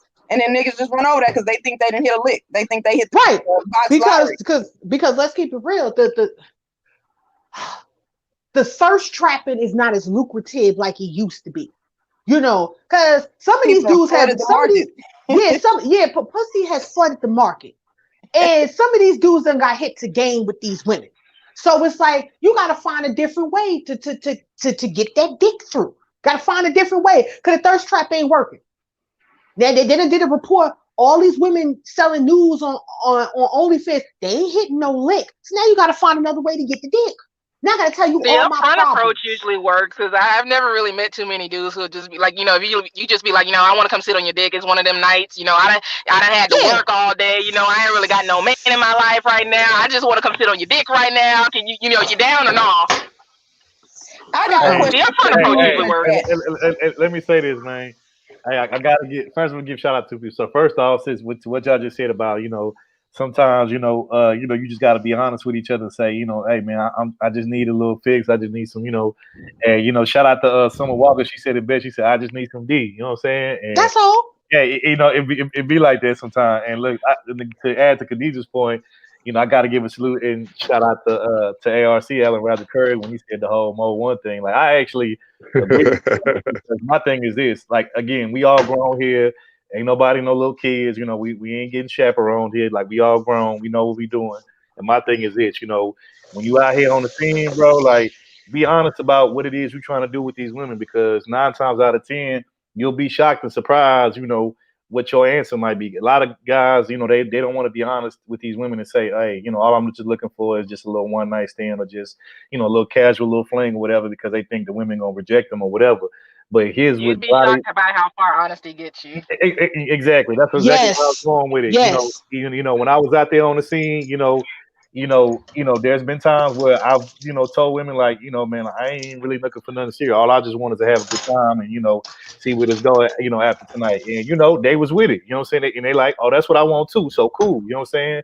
Like Khadijah said, you'd be surprised. But then, you know, it's some women that they want more than that. But the thing is, you don't want to make people feel like they don't have a choice. You know what I'm saying? So I always give people a choice. That way, you know, whatever they choose, whether they choose to deal with that or they choose not to deal with it, people won't feel like you shortchange them. Because I don't like being shortchanged and I don't want to shortchange nobody else. So, you know, always be honest about what your intentions is, period. That'll get you a lot further in. You might actually get surprised on, you know, what the response is going to be, period. Right. Honesty. I mean, like I always said, if men are upfront and honest with women, they'll get a lot of cooperation. And if women stand on their square about shit, they'll get a lot of cooperation out of men. It's just that people want to try to act like, oh, I'm not I'm not really that type of person. I don't. And 45 minutes later, I she's sucking your usually dick. don't. 45 minutes later, Hey, like stop lying, sis. love wisdom with they all. I usually don't do this looking at. Yeah, I usually don't do this. I think the problem is like it's just like it's so demonized or whatever. But it's just like, what about the person that just want their back broke like a glow stick? You work all these jobs, you really ain't got time to invest in a relationship like that. But bitch, I need my damn back blown out, and it's so demonized that people don't want to be looked at a certain way. But then at the same time, it's like everybody ain't got to be in your business. Do what you do, keep your mouth shut, and keep it pushing. Right, and I think, and you know what, Kajisa, to your point, that's the biggest problem right there. People just don't know how to shut up. Shut the fuck like, up. It's like, I'm sorry, but these dudes be on some Miss Pearl, Miss Brenda, you ain't heard it from me, tea sipping niggas. They be out there telling business more than the chick. It's like, right, bro, yes, it's like, yes, bro, whatever, yes. bro, whatever we do should not come back to neither one of us. Okay, that if something come back to me that only you and I know because that's what we did. Now I'ma just straight block you. I ain't even gonna. I'm just gonna block your number and just move on. Because if you can't keep something like that personal, it's other shit I know you can't keep your mouth shut on. Right. Like you ain't supposed to be telling the business. Like, are you getting any coochie like that you just got to go ahead and run and tell everybody? Like you out here telling people like you just won the lottery or some shit. Like that ain't okay. That's how they feel. She finally gave it to me. She finally gave it to me, y'all. And some people are just out here like, okay, nigga, and I got some last night too. You don't hear me bragging about it. Right. Okay, so guys, listen. Now I have some other questions, but we got to move on to the next topic. So I'm gonna just ask these questions, and then I want y'all to answer them in the comments. If you yeah, that's another thing. This busted challenge, right? But and then a couple years ago we had for the D challenge and all of this. I'm sick of these challenges, right? But so just answer these questions in the comments after the video over, and then we might bring them up on a later topic. So. I'm glad that this didn't only stay on Lori Harvey because she was basically just the example. I'm dealing with what we learned by watching her. So the other question I had was, are men becoming more accepting nowadays, right?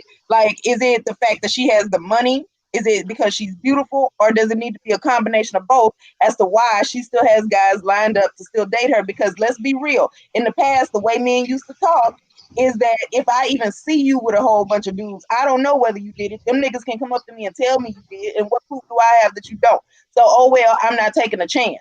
So that used to be the guideline, but are men becoming more accepting? And what's helping? What's leading them? Are they just getting enlightened all of a sudden? Now they understand they're so much more rational about what they know and don't know, or are they just not caring anymore?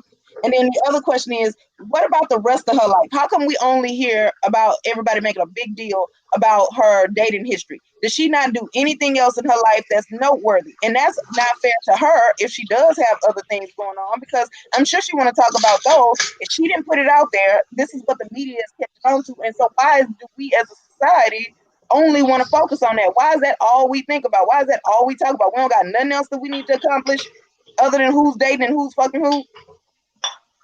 Because so that's what we're gonna close out this topic, and then y'all answer that. Wait, Lady T, Third, did you want to answer that first question she got for the fellas, like me and you, since we the only ones on the panel?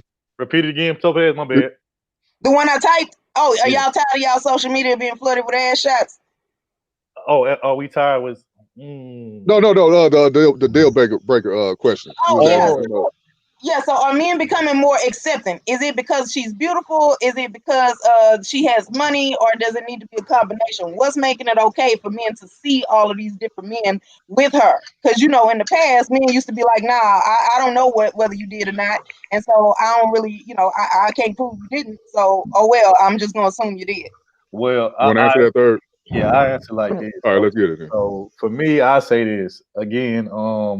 I'm not saying that I don't like an attractive woman, because if I just say that, I'd be lying. But I will say this: to me, attractiveness in a woman isn't the sole thing what I'm gonna base and judge her off of. I'm not gonna just base her off of her looks or her physical part. Like, to me, she could be pretty or whatnot, or banging body, but if I'm not feeling her demeanor or her vibe or just her whole little energy, then to me, that can make her actual physical part look ugly to me, or that can make her become unattractive to me. So it's not necessarily all about, you know, how she looks to me. It's about the vibe that I have with her. Now, if she just happens to look good on top of, you know, being present to be around, and, you know, we get along pretty well, and, you know, she's cool to be around, then, that's one thing. But when it comes to, like, you know, deal breakers for me, I would say I'm really big on respect factor. You know what I'm saying? So, like, if I'm giving you like a lot of respect, and I'm, you know, being, you know, nice and kind and courteous to you,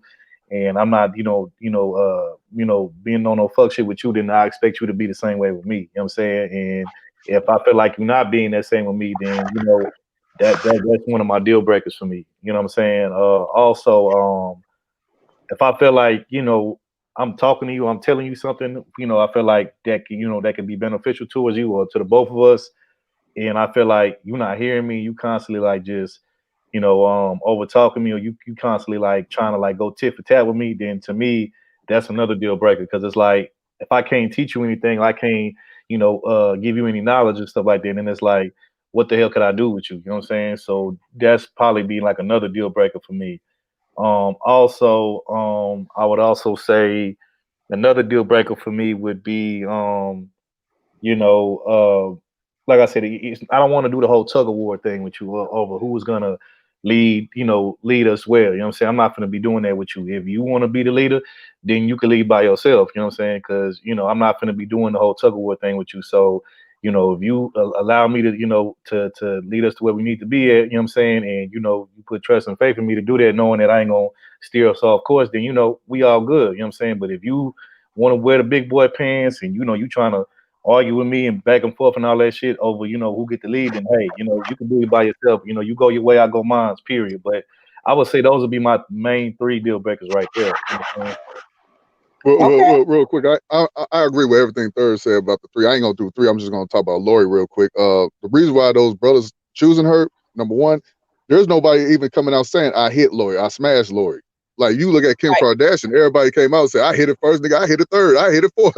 Everybody from the woodwork came out on that. They had video proof, and I just want to say, video proof, exactly. One for black women. All right, go ahead. Yeah. Yeah. And lazy dick too. Albanians, what you gonna do with them? They just throw it anywhere, huh? And Lori Harvey is some very lazy dick. And she's very beautiful too. And that's another key factor. And also, she don't have any kids. I believe that, I'm gonna be honest, I believe she told dudes like, I'm not ready to have sex. Future was like, oh, I can't do this, Shawty. You gotta go. P. Diddy was like, I can't do it. The next guy was like, I can't do it. Now Michael B. Jordan, he might be the guy to say, okay, let's wait this out. Like Russell Wilson and Ciara. It's a possibility, So there's nobody that came out and said I smashed Lori. So that's why a lot of brothers want her. Right. And now, see, I don't want this to be misconstrued as hating. I'm not hating on her. Like, she young, she doing her thing. She looked like she having fun, right? I would hate to hear later on that she wasn't. Like, that would suck. So my thing is, what is this telling our girls? So if we can sit here and say that Lori Harvey is not doing anything wrong, then we need to stop shaming the other girls her age who may not be dating famous and rich men. Right. They're dating men on their level. They could be just dating them. Because I get tired of everybody saying, like, calling our little girls fast. Hey, so I want men to be able to say out loud what it is that you think that, because there's a lot of girls out there who don't have a dad in their life, who don't have older brothers. What is it that y'all want them to learn from her? Mm-hmm. And as men, how is it that these men aren't coming out and either saying that they hit it or either lying and saying that they hit it? Like, what do our girls need to do in order to be able to have that same, value? Let me say that. Do me a favor. Highlight Mika B's comment, because I think she made a really good point. She said, "I don't think money is an issue because the men already have money, but it's her beauty, youth, feminine energy, and she looked like she could be sculpted." And that last part where she said, I can agree with that. Yeah, that last part, the part that really caught me is when she said she looked like she could be sculpted. I think that's the biggest thing that gets undervalued about a lot of men. A lot of men don't talk about that, but I know real men, that's their biggest thing. We want a woman that we can take under, our wing, under our leadership, and we want to be able to like mold her and sculpt her. But y'all don't think she already been molded, and that she's been molded for what most men are gonna ask for? Well, here's the thing. You're right. Most women, by the time you get them, they have been molded by somebody, whether it's, somebody, whether it's a man in their family, whether it's, the man before you, whatever. But at the same time, this is why a lot of men. This is why a lot of men try to choose a woman that hasn't really been molded yet, because again, you know, you want to put I hate to use the word imprint, but I guess that's the only thing I can think of right now. But you want to be able to have like your imprint, your DNA on her, to where, you know, you can mold her and sculpt her to, you know, your liking and your image or whatever. Because, you know, if you do that and, you know, you making sure that you doing everything you're supposed to do on your end as a man, you know, that's going to make her rock with you and basically move with you in a certain kind of way, like lockstep. You know what I'm saying? So I think that's what men is looking for more than anything. And, you know, we looking for a woman that, you know, she gonna, like I said, she gonna follow our lead. You know what I'm saying? She gonna, you know, make sure that, you know, she, you know, kind of like think along the same lines we think and move kind of how we move. You know what I'm saying? Because when you do that, there's less room for complications and just a bunch of bullshit. You know what I'm saying? So I think that's the most important thing. At least I would say for me. I can't really speak for any other man, but I know for me, that's probably like one of the most important things when it comes to, you know, the woman that I'm choosing, and, you know, like how far we gonna make it together. You know what I'm saying? And one would think that would be common sense. But see, whenever I say it, it's like dismissed as me being a mammy or a pick-me. So I just wanted y'all to be able to say it. Wait, go back. Put back up. Put that back up there. What B said. Facts. You know. Look. We get it. Every woman that been. You know. Look. Ain't no such thing. It ain't too many versions around here. Period. So, you know, all of this. You know, I want. Look, man. You know, the day and age that we live in with the hookup culture and everything being over sexualized, it's very rare that you're gonna find a virgin. If you can, you know, more power to you. You know, blessings to you. But you more than likely you ain't gonna find a woman that's been untouched. But as long as she, you know, ain't been had by everybody, then, you know, you can work with that. That's cool. You know what I'm saying? Like, you know, I'm not. You know why y'all don't have versions available, right? What? Because they ain't close their legs. That's why. Y'all know y'all got some of y'all counterparts ain't letting them make it. Facts. Or they doing it themselves. But anyway, especially with the whole $40 nation, if I take you out, you got to give it up at the end of the night thing going on, please. Yeah, leaving women stranded. Y'all love the whores that y'all complain about. Cut it out. You know what's crazy? You know what's crazy? Real quick, you know how? You know, oh, go ahead, third. I was just about to say, Khadijah Brandon say, give it up to a real nigga. I am a dumb, wholesome girl, okay? Brandon gonna have to put in some work, and we not going to Taco Bell, so you can suck your teeth all you want to. See, that's the problem. That's why a lot of guys on the tricking side just say, we leave it on the dresser. No, the problem is you already say Applebee's or Diddy's. You want a man to do backflips and entertain you, we ain't got time for that. But hey, I just want to say this. You got to do backflips. I mean, you can swing from the chandelier if you want to, but I'm just saying, you gonna treat me right. I give it up for the gordita and the chalupa. You know what I'm saying? Last thing about this lawyer topic, I was gonna say, hey, she really paid attention to Steve Harvey. He did say think like a man, and she's doing it. She's moving like a man, but to be honest with you, but hey, we're gonna pass along to my brother Thurry, man. What you got for the people, bro? Okay, so, you know, final topic of the day, my topic, and, you know, this was the relationship panel. So shout out to everybody that came through or whatever. And, you know, we appreciate y'all. But so, you know, and it's what's funny is that, like, we didn't even know that all of our topics was gonna be pertaining towards a relationship. It just kind of worked that out like that. It just worked out like that. And that's kind of like how we normally, you know, do our topics. We really don't be telling each other what we're going to do until like the day of or the day before.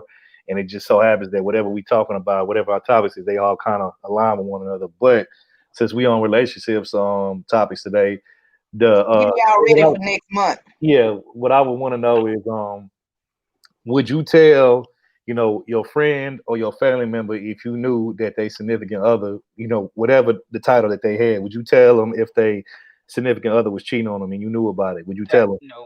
No. Y'all see my comment? Why? Khadijah, go explain. Go in there to that deep and explain why. Why? You need to know why. I have discovered, you know, in my 28 years of life, I have discovered that you can't tell grown people nothing, because as soon as you tell them something, it's all of a sudden you want them, you jealous, you this, I'm grown, and you can't tell me nothing, and blah, blah, blah. Don't come to me telling me nothing about my man. Okay, bitch, I won't tell you. I mean, I saw him with the next bitch at Denny's or something like that, but I ain't gonna tell you because you don't want to be told. What about men though? What about men? What about men? Another side of the, you know, somebody else getting cheated. Yeah, like would you tell your male cousin or like a brother, like if you had a brother and he was getting cheated on by his girl and you seen, like, would you tell him, or would you like had the same feelings that you had towards the women? I had the same feeling because again, everybody want to know until you tell them. I'm not telling nobody nothing. Right, exactly. Like they want to know but don't want to know. we gonna keep it on the Mario way inside of the game. I don't want to know. Just keep it on the low because my heart can't take it no more. Because I you know why? Because I actually did this like when I was like 20 years old. My best friend, I saw her man with another chick. Oh, they was tongue kissing at Popeyes. I was like, oh shit. Well, I And told she y'all the just story. and the thing is, she just, you know what I'm saying, for his birthday, she went all out for his birthday. And I was like, well, I got to tell her. I was like, I don't know how to tell you this, but you need to watch out for your man because your man out here doing some other things. And I saw it. And then she was like, then at first she was like, thank you, you know what I'm saying? I knew I could depend on you. So apparently she confronted him and he lied to her. Next thing you know, she cursing me out. He said that's a lie, and that he was like, well, I think your friend want me. I was like, see there, this why I don't tell you bitches nothing. Because y'all always listen to them, and come to find out that heifer had to apologize to me a month later because she caught it herself. So I said from then on, y'all got to see that shit for yourself. Like, I'm not telling y'all nothing. I'm not telling you nothing. Now, if I'm in a relationship and one of my men's boys try to holler at me, I'm gonna tell my man. Now that's a different story. Facts. But that whole thing with the friends, I'm gonna let you heifers find out for yourself because y'all don't never want to believe the source until it happened. So nope. Yeah, people kill. I'm with love wisdom. I'm with love wisdom. If I'm dating somebody and your friend try to hit on me, then yeah, I'll go tell my man, be like, hey, look, you need to check your homeboy or whatever. But like, as far as telling other people that, because see, like I said, everybody want to know until you tell them. And I don't have time to be sitting there going at it with you and fighting with you because I'm telling you what I saw, and then he done went and told you whatever he needed to tell you to make you simmer down and stuff like that. And now you mad at me, and now I got to cuss you out and pop you in your mouth. Right. Because you coming at me wrong. Like, bitch, don't come at me because your man ain't worth a damn. Right. He the hoe, not me. You know what I'm saying? Like, you need to check him. So I'm going to tell you, I've been in that predicament before. I had a best friend, right? And so she is not necessarily black, but she likes dating black men. So whenever I go out places, they first order business. They meet her and she's fun and she's lively and bubbly, and we out and we, on the go or whatever.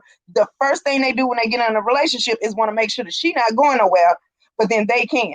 So if me and the rest of the group of friends are out somewhere and we see this nigga, like, we tell her, hey, he up here talking with another chick. That's why he didn't want you here.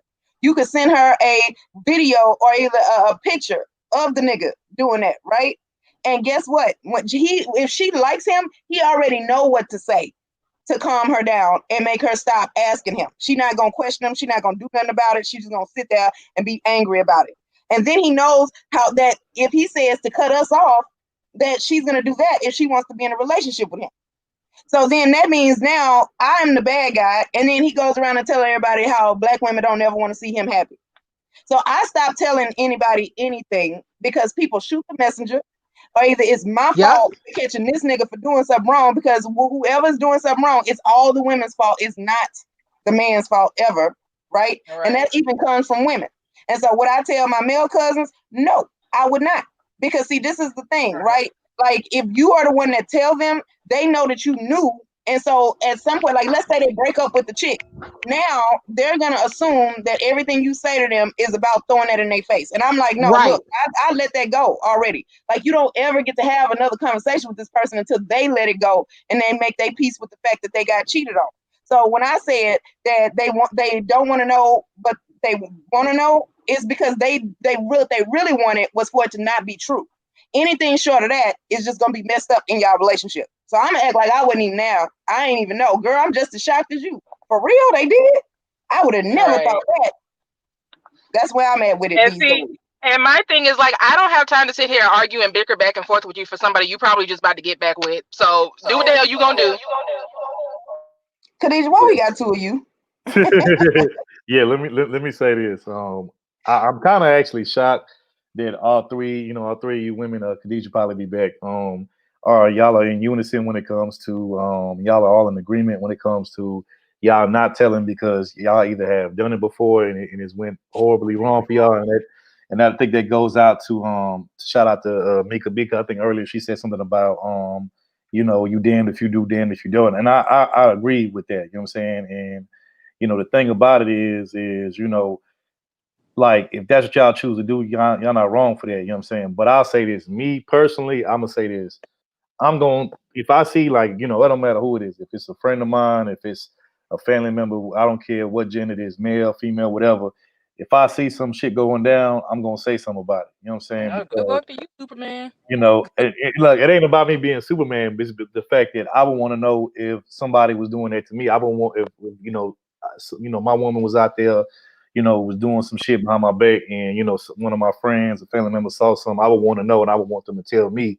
So that's why I kind of feel like I would say something. You know what I'm saying? So, but my thing is this though.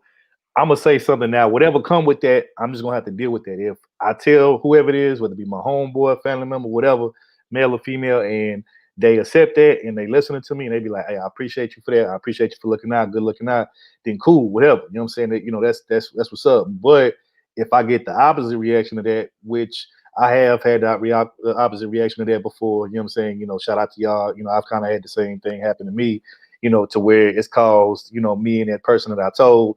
Our relationship went from being solid to rocky. You know what I'm saying? And then it's like, well, damn, bro, like now you ain't fucking with me no more, or damn, whoever it is, you ain't fucking with me no more. You feel some kind of way because I kept it real with you. Like, what if I didn't say shit? You know what I'm saying? So it's just one of those situations. Like I said, shout out to Mika B. She said it best. Sometimes it really, a lot of times you really damned if you do, damned if you don't. But I think for me, the reason why I would say something is just because. I'm a very, I have a conscience. You know what I'm saying? I'm a conscious person. So if I see something and I see it, I know it ain't right, and it don't sit right with me, I'm gonna let it out, off my chest, and out of my heart, because I don't want that to be on my mind. Like, damn, I seen this shit, and I ain't even tell them. And then, like, to the whole damn if you do, damn if you don't. If whoever you telling that to, if they found out that you knew about it or you seen something, you didn't say nothing, that's gonna make you look just as bad as not saying nothing. You know what I'm saying? That's why I would say something. Hey, I want to. My bad, third. I want to play devil's advocate. I was gonna say there is some situation where a friend will lie on your significant other, your partner, to get with your girl or your boyfriend. That's true. Like That's true. That's true as well. And so my thing is this: you got to have just hardcore evidence, like videos, show something. For me to believe it. But you know what, even with that, what kind of friendship do you have to think that your friend is trying to do that with you? Are y'all really friends? Right.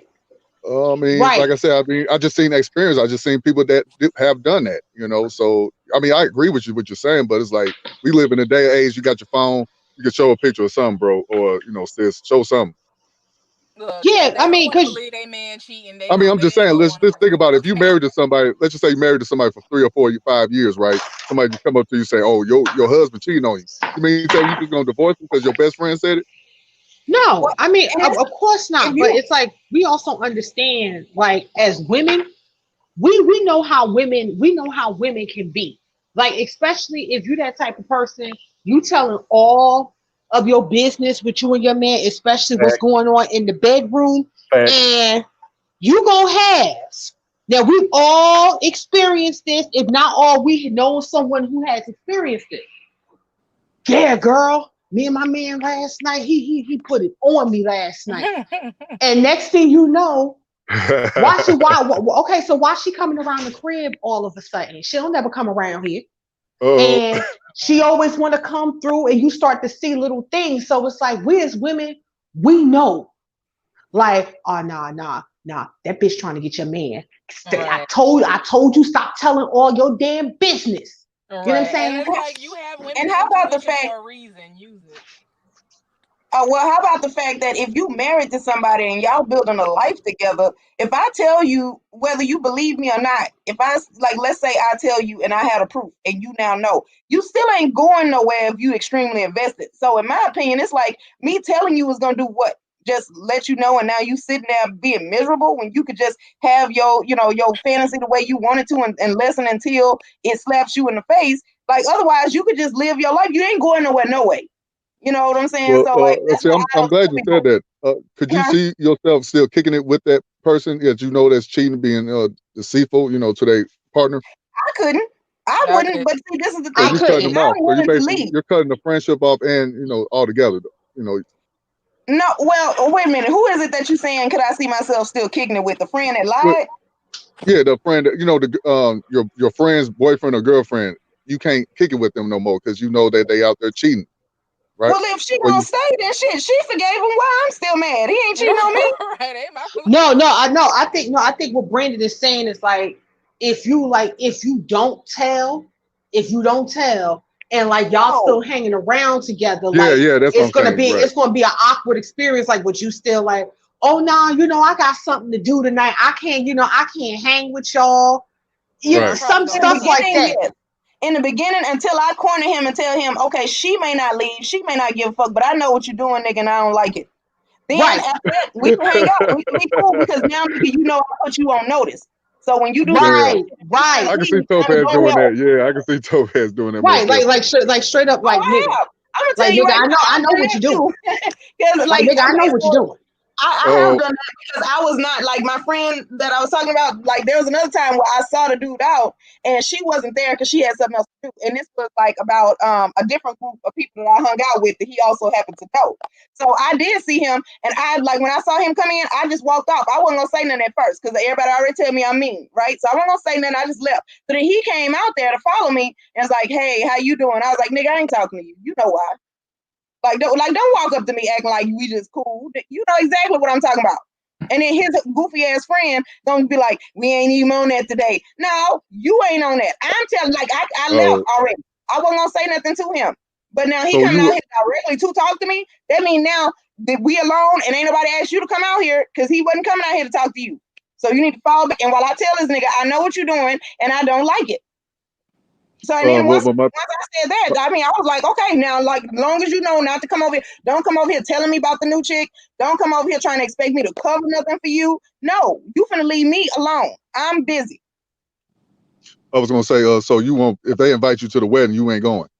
Yeah, I'm gonna go because if she gonna marry him, I'm gonna go ahead and go. I'm gonna be there to support my friend. That's what she wants. I'm gonna be there to support her. Now, what she can't do is call me every weekend when he acting up and think I'm gonna make time for that. Because like, call me when if you gonna either tolerate it or either when you ready to leave. Those are your options. We ain't finna do a whole bitch session every weekend for some shit that I know he finna keep doing. Like now you interfering in my life now. I'm not with a chick. Right there, I was gonna say that right there, like. All right, I got it. I'm just gonna say this real quick.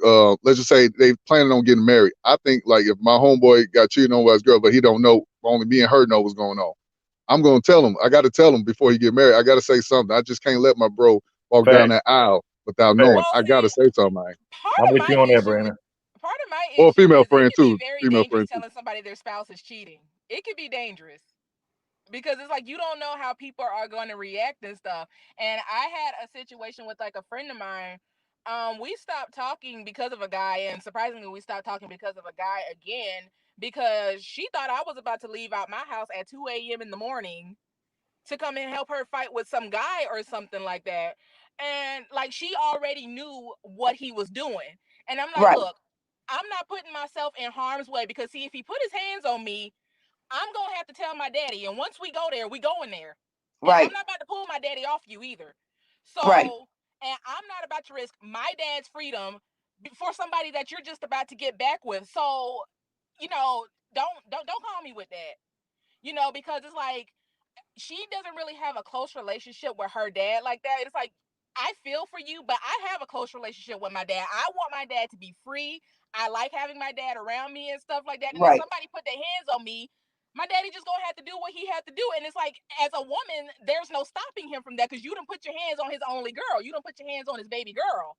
Exactly. So, and me trying to stop him, that means I'm gonna end up on the receiving end of that shit you getting. It don't look fun. Right. And it's like, I'm not getting out my house at 2 a.m. for something that you know he's doing. You know he's not about to stop. And you know you're not about to leave either. So I didn't pick up the phone. I called her like a week later because, usually a week later the problem done blown over or whatever. So it's just like, and with the men in my family, like I know how they are about me. So, in order to keep them out of trouble and from going to jail and stuff like that. I just don't put myself in certain situations, and it's just Facts, like Khadijah, you facts. never know Facts. how that could turn out. And my daddy ain't going to jail for killing somebody for jumping on me for my friend. Right, because then after he finished all of that, now I got to catch the ass whooping because why would I even be around some shit like that? How am I explain that? Right. So like I chose to not be with a cheater, and I got to get my ass whooped now because of you being with a cheater. No, I'm good. And I got to get cussed out by my daddy because he gonna want to know what the fuck I'm doing down there in the first place. Like you can't fight no fucking man. Why are you down there? Facts. Right. Let me say this real quick. Also, I think another factor that didn't get put into this whole equation is that, like you got to know who you're dealing with, because certain people, when they tell me certain things, like I believe them off of face value because I know their character and I know their vibe. I know, they never, steer me wrong or told me anything wrong. So, if they told me, hey, third such and such, I seen, your old lady with, I was somebody, then, even if I don't have they don't have concrete proof, pictures, whatever, I'm definitely going to take it seriously. And then I'm going to, investigate that situation accordingly. But I will say this, at the end of the day, my whole thing is this: you have to know. When I say you have to know who you're dealing with, when that comes into play in this particular situation, is that sometimes you have to know people's intentions. Are people telling you about your significant other cheating on you, whatever, because they genuinely want to look out for you, and they want to just to keep you kind of give you a heads up, or are they doing it for other ulterior motives? And what I mean by that is, let's be real. I've seen a lot of women, they tell their homegirl, oh girl, your nigga, excuse me, your nigga cheating on you, blah blah blah, all this stuff, and that could very well be true. But then what they do is they do that so that way they could have issues with their man. After that, they break up or whatever. The next thing here the friend is that told her she's sliding over now and sliding in that spot that other chick used to be in. You know what I'm saying? So you got to know what's the purpose and what's the ulterior motives to people telling you certain information. Are they telling you that because they genuinely want to fuck with, because they fuck with you and because they really trying to look out for your best interest, or they telling you that because they trying to apply the scheme for something else, So I think that's another thing that gets overlooked when it comes to this situation. But if you got a homegirl like that, you gonna know that that's how she moves. That she cool with certain shit. That she ain't above certain things. Cause I'm just saying, if one of my, first of all, I don't have nothing in common with a dude that dogged out my homegirl, because if I felt like she deserved that, why would I be friends with her? If I'm friends with her, that means I respect her, I love her. So therefore, if you dogging her out, we already got an impasse. We disagree on how my friend should be treated and what her value is. So therefore, what is it about you that's gonna make me want to jump into her spot so that I can then get cheated on? Because he definitely is not gonna respect me anymore, because now that's even worse than just being the chick he met first that he cheated on. Now you watched him cheat on somebody and you cool with it. Yeah, that's gonna end well. And then as a woman, you have to know what kind of man you dealing with too. Like, bitch, if you know your man, they be knowing. Like Tic Tac, stop acting surprised when somebody come to you talking about he cheating. Exactly. They be knowing. Dudes be handing out peanuts like green cheese. They don't care. So, girl, if you like it, I love it. I don't know what to tell you. I'm not about to put up with it, but sis, more power to you. I agree. Right. I agree. Because a lot of times they do know, because, you be burning the midnight oil with them. They be on the phone with you like, girl, I love him so much, but he treat me like shit. And he's out there fucking all these women. Look, I had to tell. Listen, I'm not your therapist. Right. If you know that nigga got more pussy than a deck of cards, then you deal with it. Like, nah. Bitch, you better cheat back or do something. I don't know what to tell you. Because I'm like, because at the end of the day, if you want to take him back, then why are we having this conversation? Like, I don't want to be bothered with shit like this. I don't deal with stuff like that. If you know he cheating, why you still dealing with him? And that be my thing with women. You know he cheating on you. You looking through his phone. You arguing him. Let me smell your dick. Like, it's like, girl. Like, Brandon just showed the video of the woman telling her man, tell her what? You messing up my family. Louder. You messing. Why you got to do all that? Right, like you making yourself look real retarded. And he looking with a sob face like, this bitch here. And gonna be Yeah, right back you doing the messing same thing that night. doing the same thing that night. So it's like I don't understand why women torture themselves like that and then want to call you and be like, I don't know what to do. Bitch, leave. You better be like Tina Turner, how she ran across that 4 lanes of highway to that goddamn hotel. Hey, the way I see it, love wisdom, you know, a woman in that position, she only got 3 options.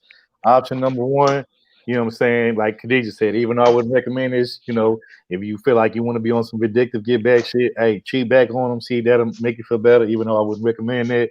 Option two, leave the nigga and quit dealing with the bullshit. Or 3, just shut up and deal with it if you know you're gonna go right back to it. I mean, Have a that's my coke, thing. have a coke and a smile. Exactly. Them the only 3 options If that I you see. gonna say all that rah, acting like you gonna do something, just make it worse. Like, I mean, only thing I've ever seen happen out of that situation is dude gonna cheat bigger and bolder because now he know it hurt your feelings, but you ain't going nowhere until you shut the hell up and accept that that's the past. I'm not necessarily saying cheat back, like, yeah, go ahead and do it. But my thing is like my main thing is stop dragging everybody into some mess you know you're not about to leave. Right. Like basically, if you That's a good one. just handle it. You need to handle that situation, hop to it, but stop dragging me into it. Stop Because he calling probably me gonna early cheat in the morning, again if he know you out misbehaving. here telling his business. Right. Thanks. Yeah, like, bitch, let that man cheat in peace if you gonna stay. And let me not have to worry about it in peace. Like I left a cheater, so why am I now having to deal with yours? Wait, Khadijah, repeat that again. I never heard nobody say that before, especially not no woman. So say that again. If she gonna stay what? Let him cheat in peace. Man, I ain't never heard that before. Like, if you not, like, my thing is like, because I've been through this before. Like, if you not going nowhere, why do you keep calling me? What you want me to tell you? You not about to do anything that I suggest to you. What the fuck are you? You wasted my free minutes, bitch. Goodbye. Exactly. You basically, why don't you tell me what the advice is? Matter of fact, tape record yourself saying it so you ain't even got to call my phone. Really? And I you mean, can if we still hear want to be somebody say all what the way the real dumb about shit it, you bitch, want. you already know what you want to do. So why are you asking? Exactly. You don't need me. Why am I even here?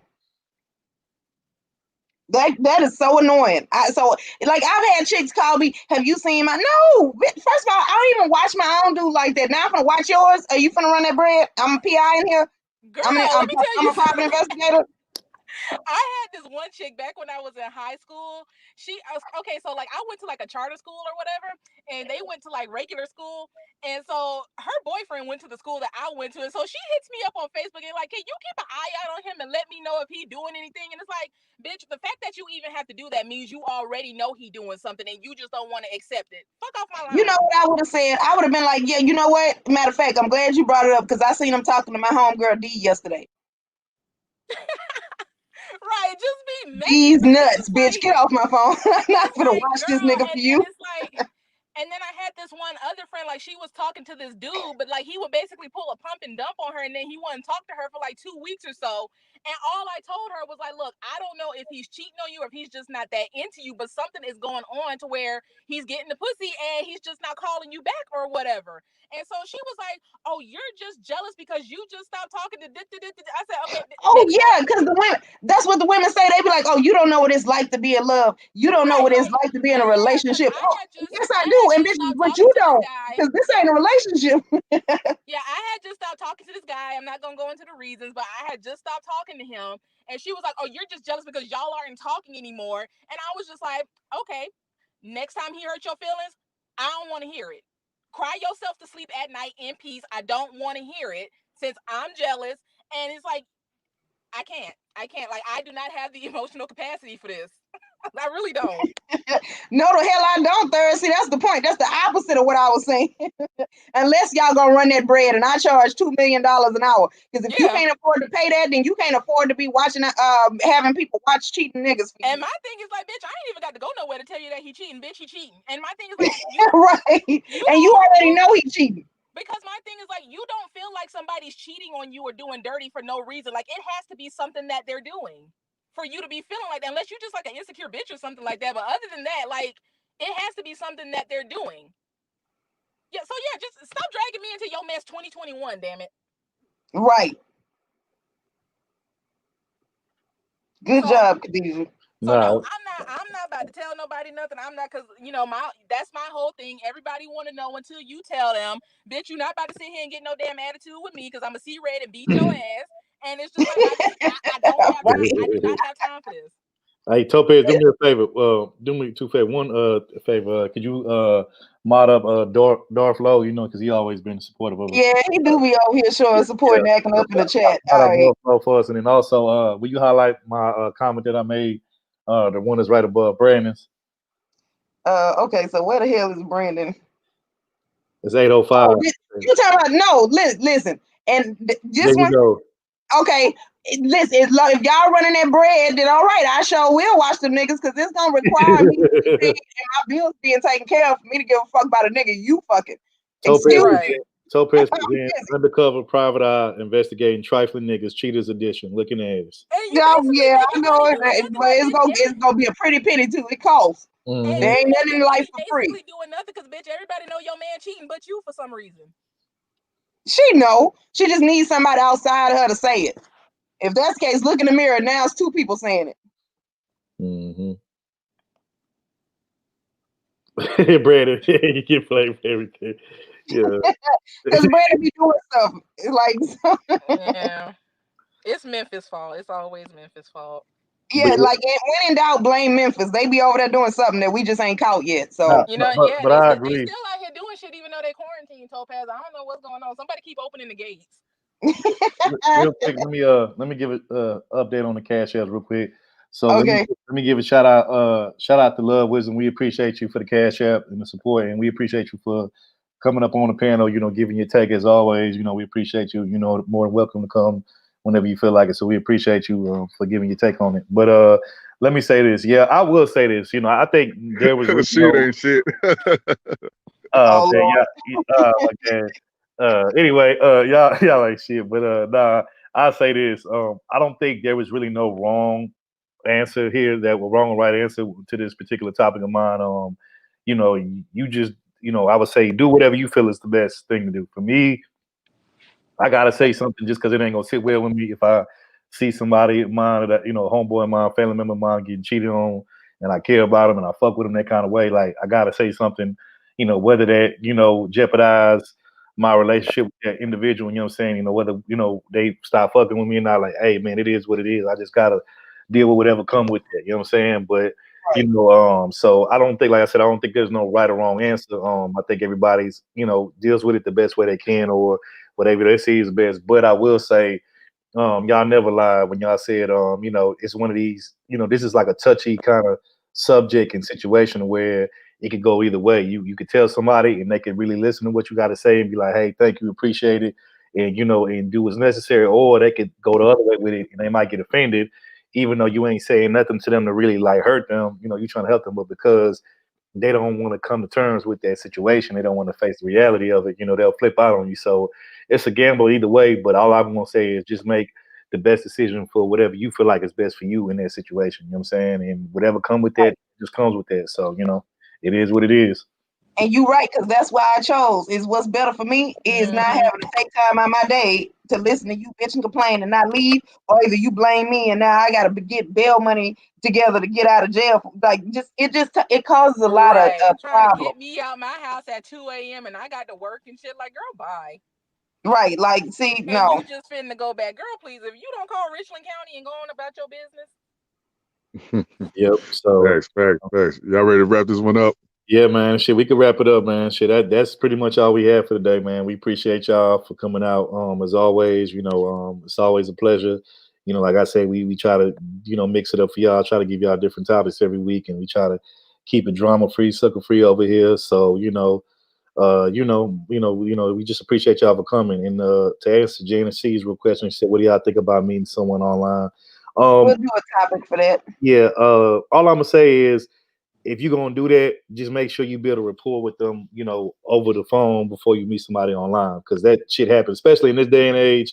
That's really like the norm. Most people meet online nowadays, especially with this whole pandemic thing going on. So, and then people are always on social media. So if you're gonna meet somebody online in person, I wouldn't just do it just like right away. Y'all build up some kind of chemistry, over the phone or through texting or whatever. and then y'all kind of work your way up to that. But that's all I'm gonna give for that right now. We'll get into that more detail later on. And don't let them take you to Taco Bell either. And I'm gonna try to, and then so we'll do a topic on that later, and then I'm gonna try to find, because I just saw this video where this couple met on Facebook or something after 2 weeks, and then moved to Mexico and got married. So I don't know, whether or not they still together or not, but we're gonna just see.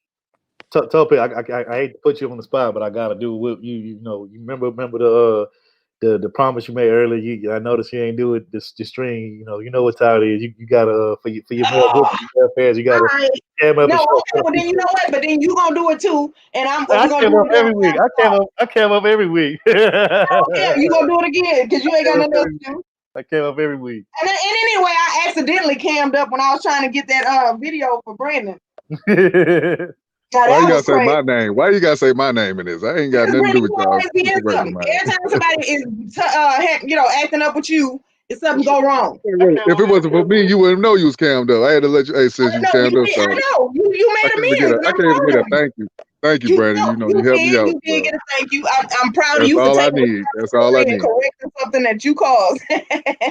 All right, Khadijah, you got the last words. What's your thoughts? Give your thoughts. Don't be cutting me off, Brandon. Nothing. I done said everything I had to say. I'm good. I done got my little rant out for the night. Appreciate you coming up. Appreciate Love Wisdom coming up. Rollo, shout out to Rollo. The Rams lost. The Sports Talk Third Warrior Boys. The Rams lost, I guess. Or did you go for the Rams? No, I wouldn't. I picked the Packers. I don't know. Rollo must have me confused with somebody else. Oh, but okay. I picked the Packers, but there goes sis. There she goes. She cammed up, man. I mean, that's what y'all wanted. I don't see, I don't get it, but all right. Not me, but Darth Low, Lewinsky down there, he wanted to see you, so it's all on him. It's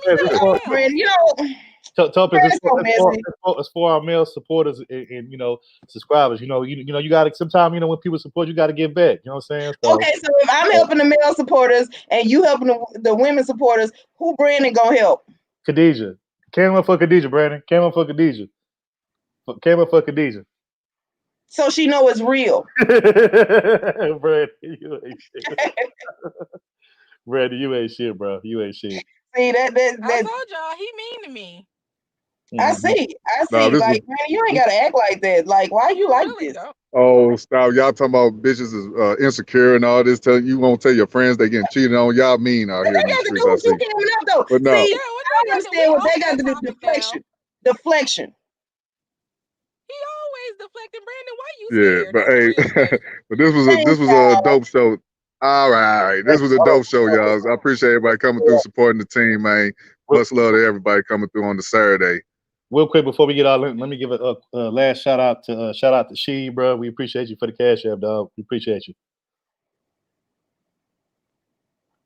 You got it, T. What? Final thoughts? All right. Yeah. Okay, so first of all, if you got a friend that haven't got their life together, sometimes it's best to just fall back from them while they get some time. They need to be asking you different questions. They don't need to be asking, can we go hang out? They need to be asking, hey, have you heard of any opportunities for me or something? Other than that, you might need to fall back and let them get the motivation to get their life together, because otherwise it's gonna go wrong. Y'all gonna end up arguing in the middle of a podcast and breaking up your team, right? And then also, when it comes to the acceptance of the behaviors of somebody before you end up dating them, I do feel like it should matter more their character. It's not about who all you catch them around, because they could be doing anything with those people. You have no idea, right? And then for our last topic, I don't get in couples business. It used to be I don't get in married couples business, but now even if they just dating, I stay out of that because it might lead to marriage, and then you got to hear for the rest of the time that they together how you almost, and it would be nice for people to understand the implications of their actions and not blame me.